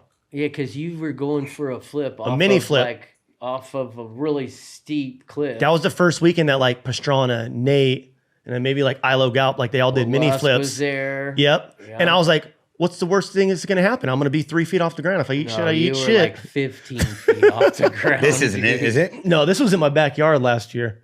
Oh, this is when you fell last year. Yeah, that's when the last time I broke my leg. You were going for a flip and stalled out? I learned a bunch of seat bounce tricks that week, and then I went to go do a flip, and I turned the corner, and as I got on the ramp, I went to just naturally just seat bounce, and I yanked my head back, and I'm like, right away, I'm like, you fucking idiot. Yeah, what are you doing? Like, just brain fart, you know? That's what I did in 2010 when I was getting ready to go to the reunion. The seat bounce flip? It was, I hadn't done a flip in probably like a year and a half. Mm-hmm. And all of a sudden, I'm supposed to go to Australia to do the reunion show with Deegan, Clowers, Seth, like a bunch of everyone. Yeah. Yeah. And then 2 days before I'm supposed to fly out, I'm riding with Vinny Carbone at his property in Corona. And yeah, I just wasn't in the right mind frame. I'm getting ready to pack up and leave, and all of a sudden Vinny pulls up and he's like, "What, you're not gonna ride with me?" I'm like, "Yeah, I'll ride some more." And then in my head, I was like, "Dude, I have to throw a flip. I'm going to Australia. You want to do one before you get all the way over there?" Yeah, this would be dumb to not flip. And the next thing I know, I'm on my KTM 450, and just in that mind frame where I wasn't committed. I wasn't like, I'm going for it. It was like, didn't even really didn't even feel like riding the second session. Yeah. And then all of a sudden, like I pull, and it was like, you know, sometimes when you're thinking about doing a flip and you want to get the front end high and then you'll hit the back brake. Yep. That's kind of what was in my head, but I did like an extra pull without gas in it, like full blown to get the rear end coming around. And next thing I know, I'm completely upside down going, oh, dude, shit. I am going for a flip. And I remember grabbing a handful thinking that the bike's going to come around. And I landed the worst I ever did. That was my last flip, really. Really? Yeah, in 2010. Blew my femur apart, which I just got that rod taken out in March. Damn. And then I've been thinking lately, like I have a freestyle bike that Julian Van Stippen hooked me up with. Yep, his KTM. Yeah, that KTM in 2022 that's dialed for freestyle. And I've been thinking I want to go over and ride at Matto's house, hit his foam pit, just to do some flips and get that feeling out of the way.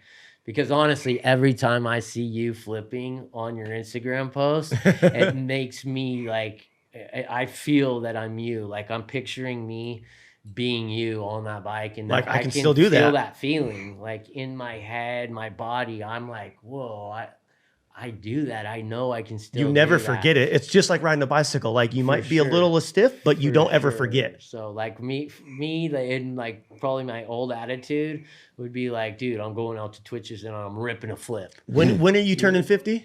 I'll be 50 November 19th. So coming up. We should flip for your 50th birthday at Matto's. That's what I've been should telling. Throw a full Metzger party. Yeah. He has the foam pit and he has the airbag set up that he's lives by with his kids riding every single day. Cause like, he's like, dude, honestly, like I don't want my kids getting jacked up and going through what I've gone through. You know what I mean? So it's like, for sure.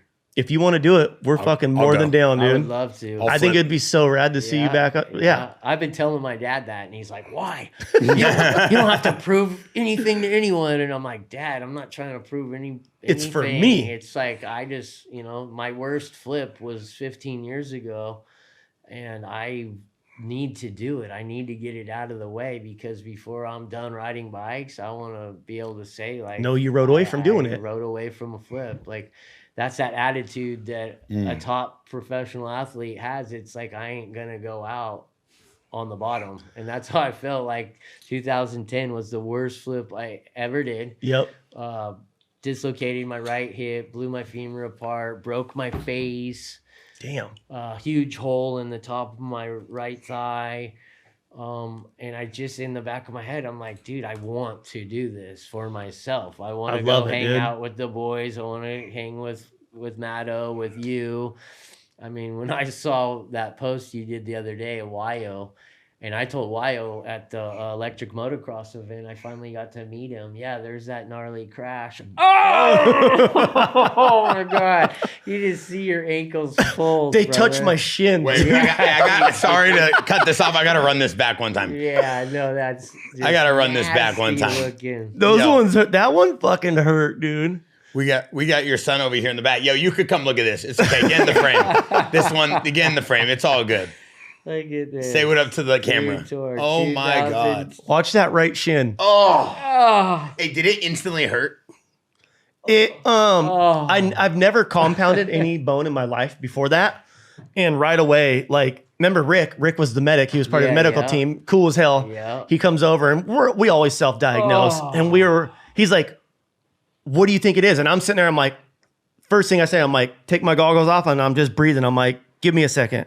Like, let me. Oh my gosh. I'm like, keep watching this, Bear. I got to see it one more I want time. to throw up. Bro. I'm like, let me figure out what's wrong with myself. And I remember taking a couple deep breaths and I looked at him. I go, dude, I feel something warm, like really warm running down my left leg. I go, I think I got a compound. I go, I've never done it, but I feel like wetness in my left leg. And I go, my right heel is on fire right now. Like I know something's fucked up there. So both legs. Yeah. Left tib fib, right talus. And I remember that. I remember getting in the ambulance. And most of the time on the ambulances, they always have like a trainee in there. So we're cruising. It's me, my wife, my manager. No, not my manager, Rick Swisher. He actually grabbed Katrina, my only daughter at the time. And he's like, I'll grab the car. I'll meet you guys at the hospital with her. So we're cruising down the road. And I remember we turned the corner and the trainee goes to fall. He loses his balance and he grabs my foot where my fib is hanging out of. And I you could only imagine, dude, I freaked the fuck out. I'm just like, I'm like, I'll fucking kill you. Like I was heated, Karma, dude. right? Yeah, like I was talking so much shit to this dude. To the paramedic. Because they always have like a trainee, a dude that's like learning what's going on. And I go off on him. I don't know for how long. And then a couple minutes goes by, like it quits hurting. And I look at the dude, I go, dude, I'm so sorry. Like I'm sorry for everything I just said. I'm in pain. Yeah, I'm in pain. Like I'm broken, bro. Hey, couple minutes later, he does the same fucking thing. Falls and hits my leg where my bones are hanging out of, and I lose it. And I look at the lady, I go, get this motherfucker away from me. I'm like, this dude is not touching me. He's not learning on me. And then that was kind of the last thing I remember. Cause then like, I don't know if they gave me morphine or they gave me something, but I remember waking up in like recovery, just like so out of it. And Swisher is there eating like an ice cream. And I'm sitting there, I'm like, damn, that thing looks fucking good. And I look down and I see this big old halo around my leg. I'm like, what the fuck? And they put this big old halo around my leg. They're like, they wanted to do surgery. And we told them, no, like you're going to go home and have like one of your doctors do the surgery, like someone that knows what they're doing. Cause they were talking about like amputating my leg. Cause it might get an infection cause there was dirt in there. And thank God I got to like, we have our doctor's phone numbers on speed dial. So it's like my wife already talked to, I think it was Alexander and Ryman and all them. And they're like, yeah, bring him home. We'll do surgery. So they just stabilized everything. And I remember I had to wait there for like a week for the swelling to go down. So I wouldn't get blood clots when I was flying home. And I remember just like being like, almost like one of the lowest parts of my life of just like, that's what I was thinking. that was like one of my worst injuries then of like, what the fuck am I going to do now? It took you a while to snap back out of that, right? And start riding again? That was when I didn't ride for 6 or 7 months, I think. I think I rode at the 5-month mark and it hurt way too bad. Like I couldn't go from sitting down to standing up. Like I had no muscle in my leg. And then I remember doing full recovery training, doing all that shit again. And then I came back and I want to say I came back and won my first event back. Like I was just like, I was motivated to win. Cause I remember that when I crashed, I was like, I was there to win the contest. I was sitting in 4th place and I'm like, I didn't practice all summer to get fucking 4th place. Like I'm getting the podium.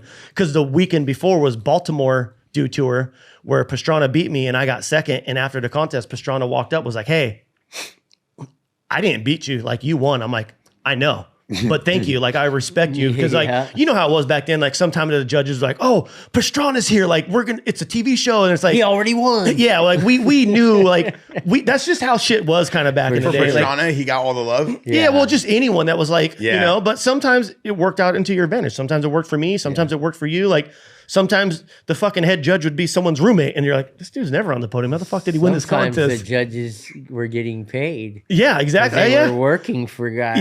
Yep, exactly. I was never one of them. Deegan was one of them. I remember back in the day. Yeah, let's and be honest. And I remember you coming in the. This was the one time where I was like, "Fuck you, Winter Mike." X Games? Winter X Games. I was Yeah. so mad because you were a dude that I've always looked up to my whole fucking career.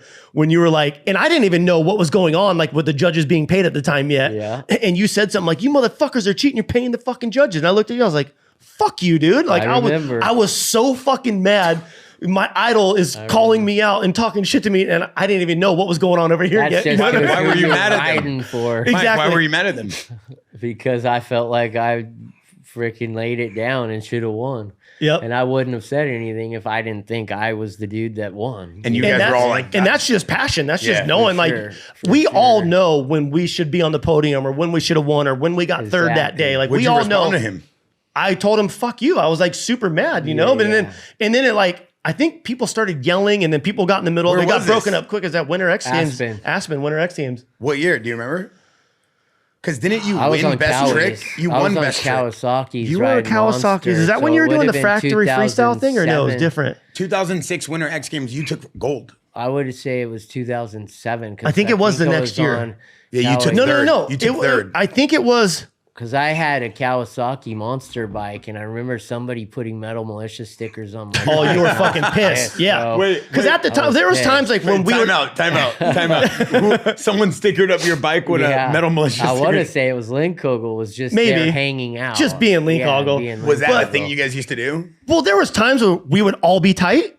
We would all hang out. We would all fucking do shit together. And then there would be times where we're like, "Fuck Metzger," or fuck Because it was Egan," like you know? militia versus everyone. Yeah, but then there would be times where we would all get together and we'd all just like, no one would say anything, but like all the drama was dropped. It was For just like, sure. Got it. It was clean. we're all air. boys. Yeah, like, yeah. let's have a good time. It You was know what I just mean? the vibes at the time where it was like you just put the riding behind, and it's like, dude, we're just boys and having fun. We all and respected doing our each other. thing Yeah. and And respect. at the end of the day, we all respected each other.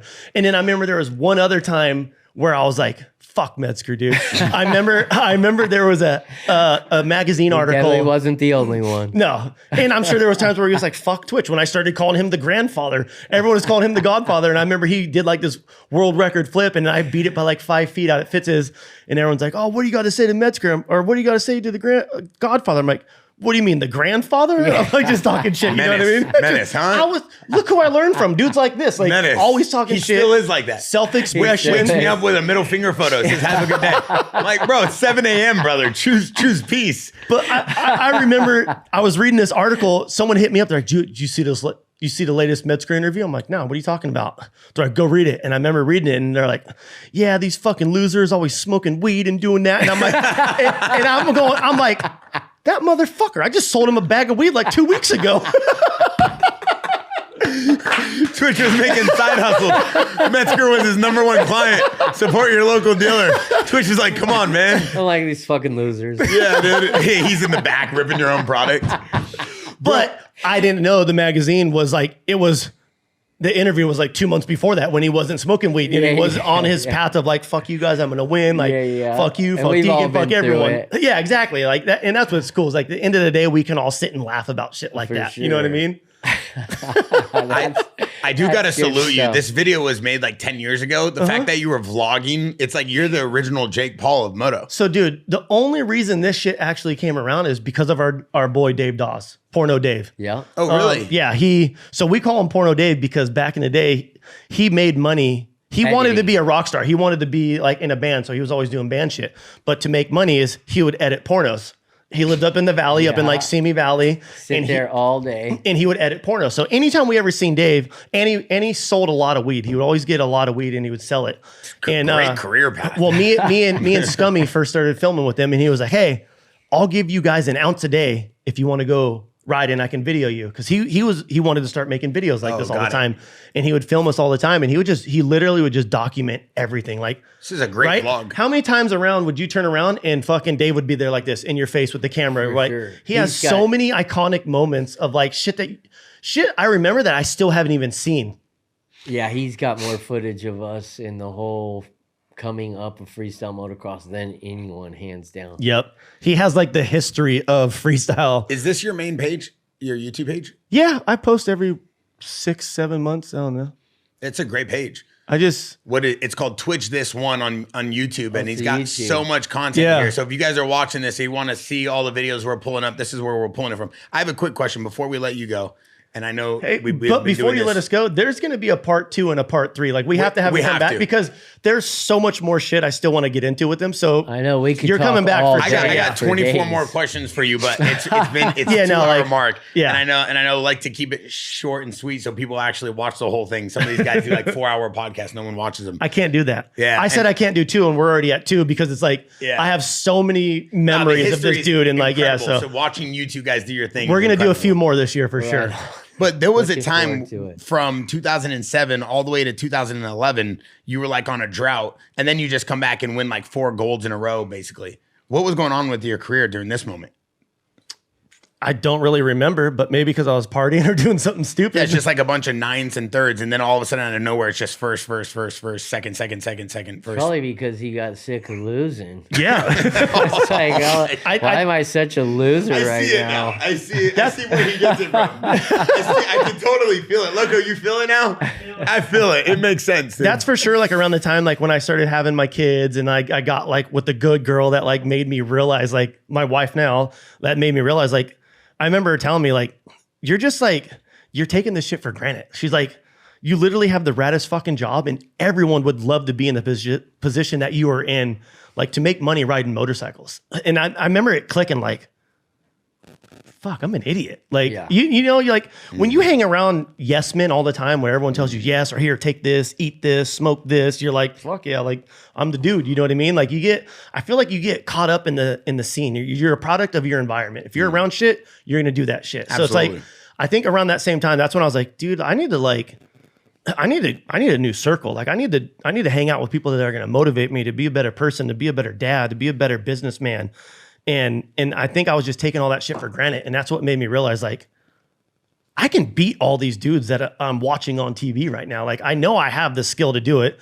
Everyone tells me how good I am, but it's like, how much of those dudes can you really trust? Because a lot of those dudes are just in your corner to be getting the free fucking shoes or the free chains or the free energy Next thing drinks. You know, all your sunglasses are walking out your door. Yeah, You're you know what I mean? You're like, well, those are mine. I didn't give them to you. yeah, oh, well, you're sponsored. You'll get Yeah. more. And it's like, you know, like, You don't got to tell me. it finally made me realize, like, I can be these dudes I'm watching win. Yeah, And that's just when I took it serious and I just started riding all the time. Like the longest time, like when I actually started winning contests was when I stopped smoking weed because I had to go to court for my youngest daughter, my only daughter at the time, who's my oldest daughter now. And I remember I had to quit for a year and a half. And in that year and a half, I worked my ass off so hard, like just riding every single day. Like I had a new motivation of like, wow, like I can think clear, I can see clear. Yeah. And just putting the weed down made you just putting the weed down is see what everything different. Yeah. Opens it up a Let little bit. alone made you realize, like, whoa, I have goals. for sure. And Right? yeah, exactly. I just put down smoking weed 4 months ago, dude. It's the best thing I ever did. Proud of you, dude. And for me, it was because I couldn't do it anymore because of my 4 surgeries I had back to back. Yep. Teeth, femur,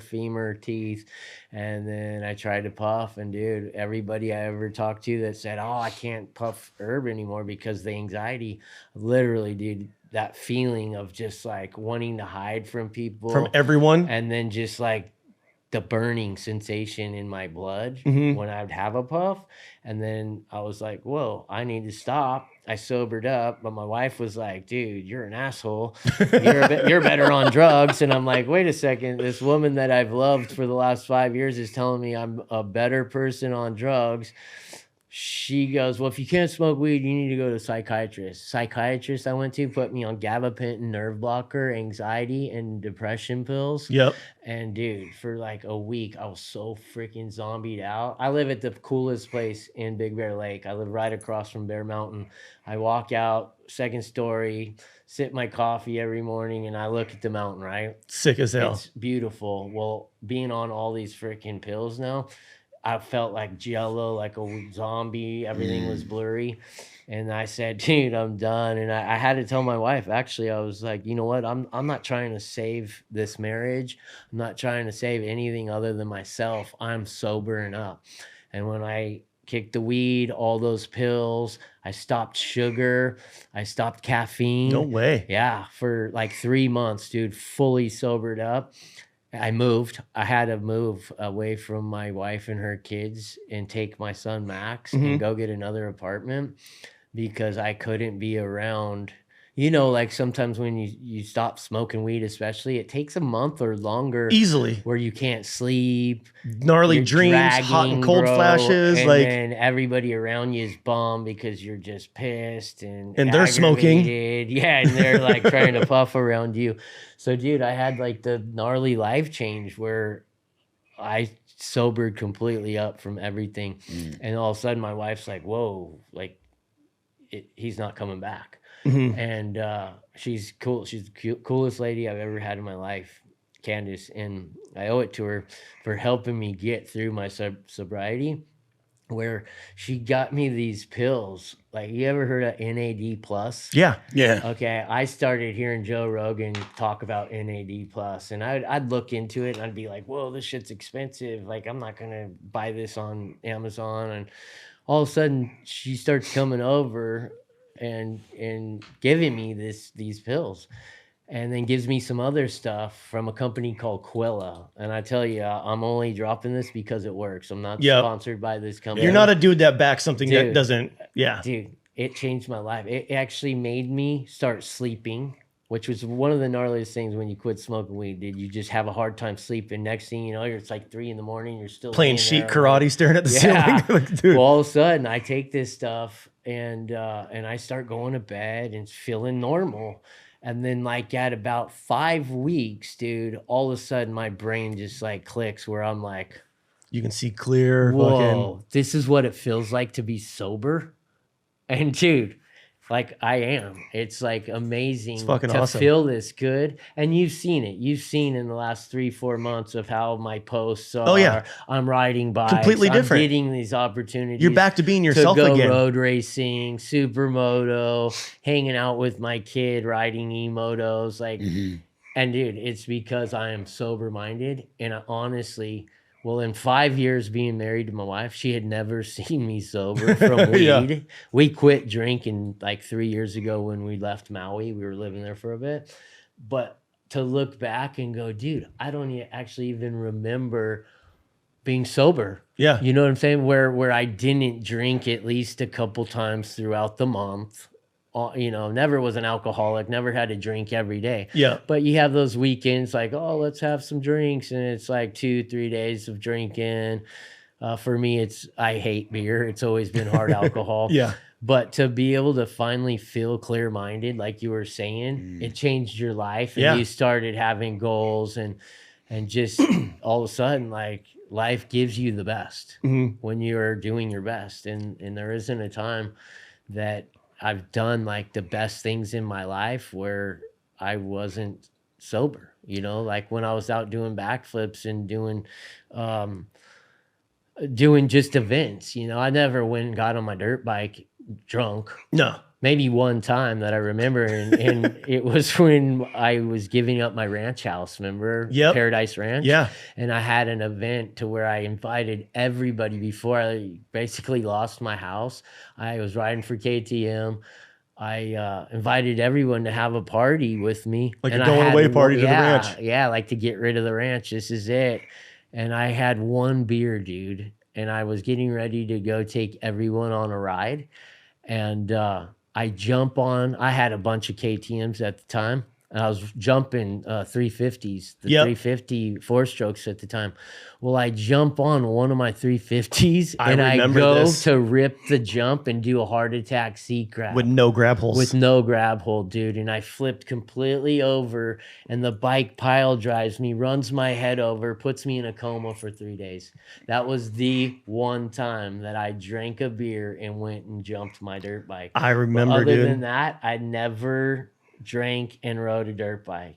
I might have had some times where I puffed a joint, went on a ride, trail ride, but yeah. never jumped ramps. other than one time, and I was probably with us? you. Yeah, no, we were at the place where Dave Dodds would hang out. The and cabin. It was you and Colin. Yeah, we would And always smoke weed before we rode Rams. and Dustin, D-Lo. Yeah, D-Lo crashed that day. Yeah, remember? And we were smoking from the box. It The was vape a box. Keef, You can't hang out box. with the Cottonmouth Kings and not smoke weed. And dude, You were really with the Cottonmouth yeah, Kings. we were Our boy hanging- D-Lo rode we with us were all the hanging time. with the Those were our Cottonmouth boys, all dude. the Him, time. Johnny Richter, Judge D, Yeah. fucking And that's everyone. like the one memory that I have where I freaking was puffing with you guys hard that morning. It was raining. Yep. It was raining. Next thing we know, it's like the sun comes out and we're like, yeah, we should go ride. Like, oh, let's ride. And then I go out there, dude, blazed, and and it was wet on Yep. the rubber mats. Slick as shit. And dude, I didn't get any drive off the ramp, and I literally just packed complete back to like this and broke a wrist. Didn't even fall over. I like stuck into Yeah. the back. And that was probably like the one time where I smoked weed. I was faded hard. And of course, I'm hanging out with this kid. With Beavis and Butthead, dude. Me and Scummy.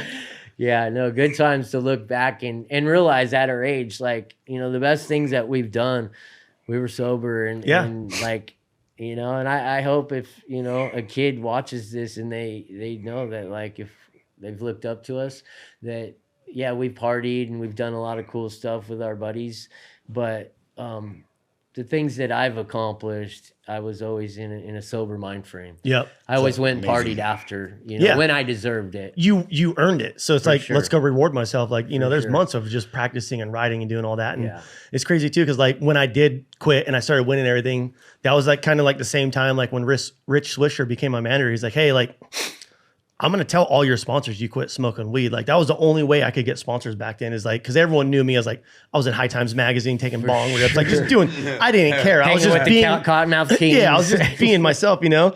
And I remember going through all that. And then like when I started winning everything, it was kind of, yeah, I remember the first thing I really won was Van's Triple Crown. It was right when I quit smoking weed. It was like 2 weeks after I was getting ready to wrap up the championship. And I remember being nervous as hell. Like I didn't smoke. All I had to do was drop in that day and do 2 tricks and I would have wrapped up the contest.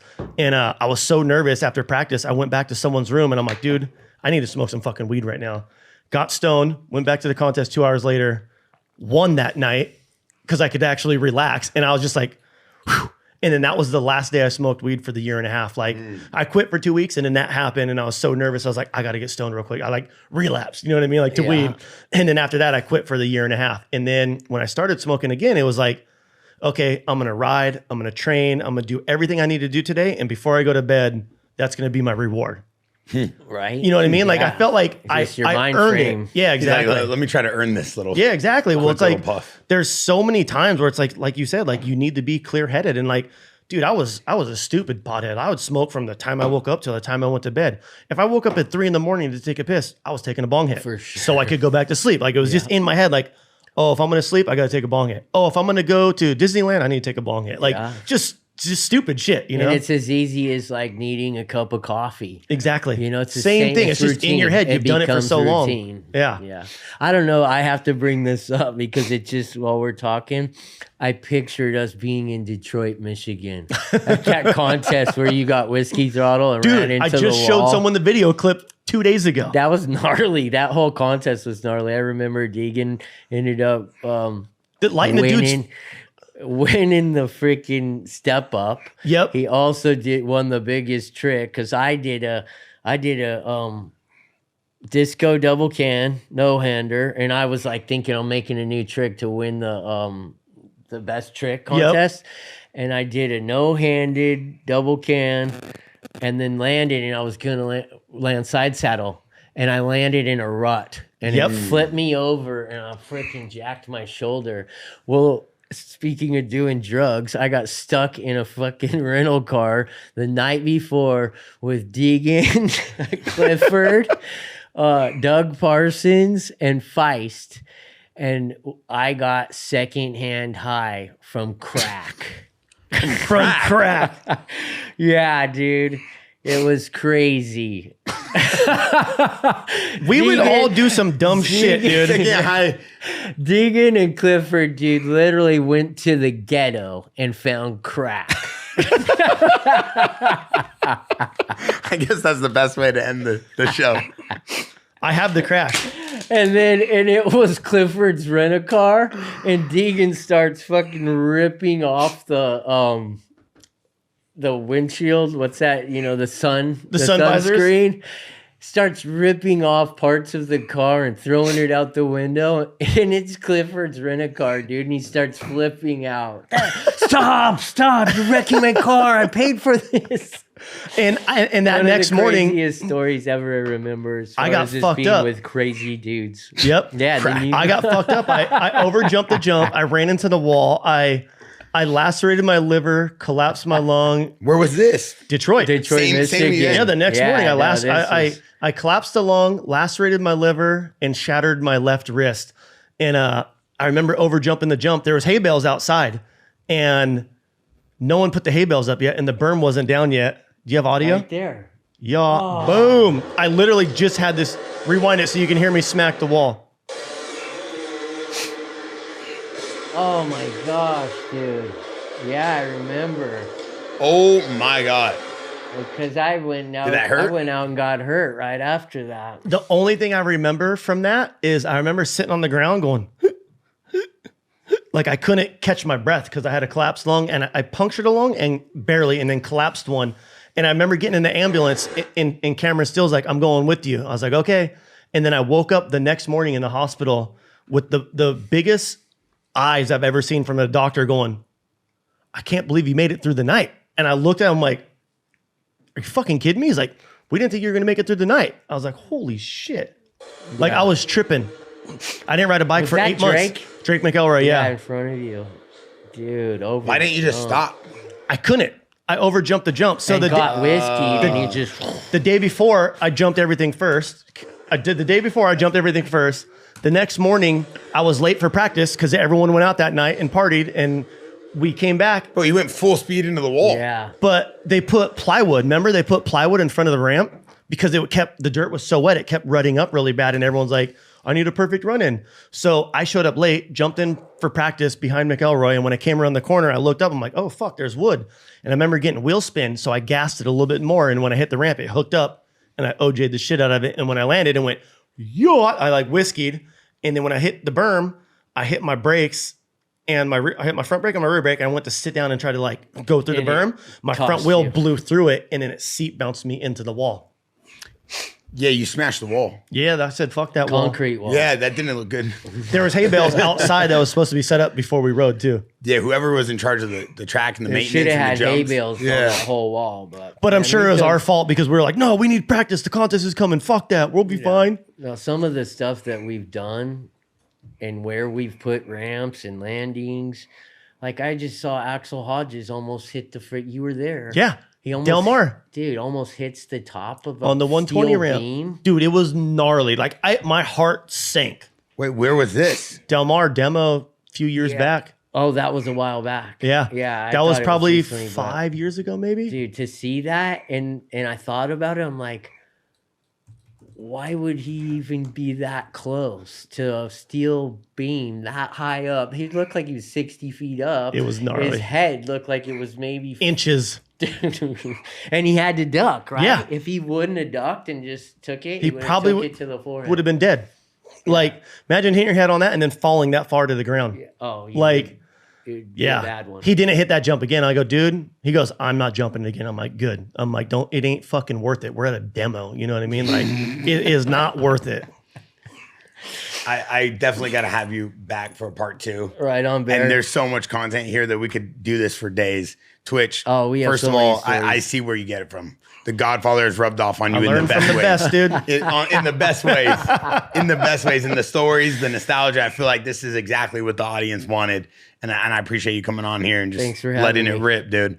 Twitch, I appreciate you. I know you got a bunch of stuff popping.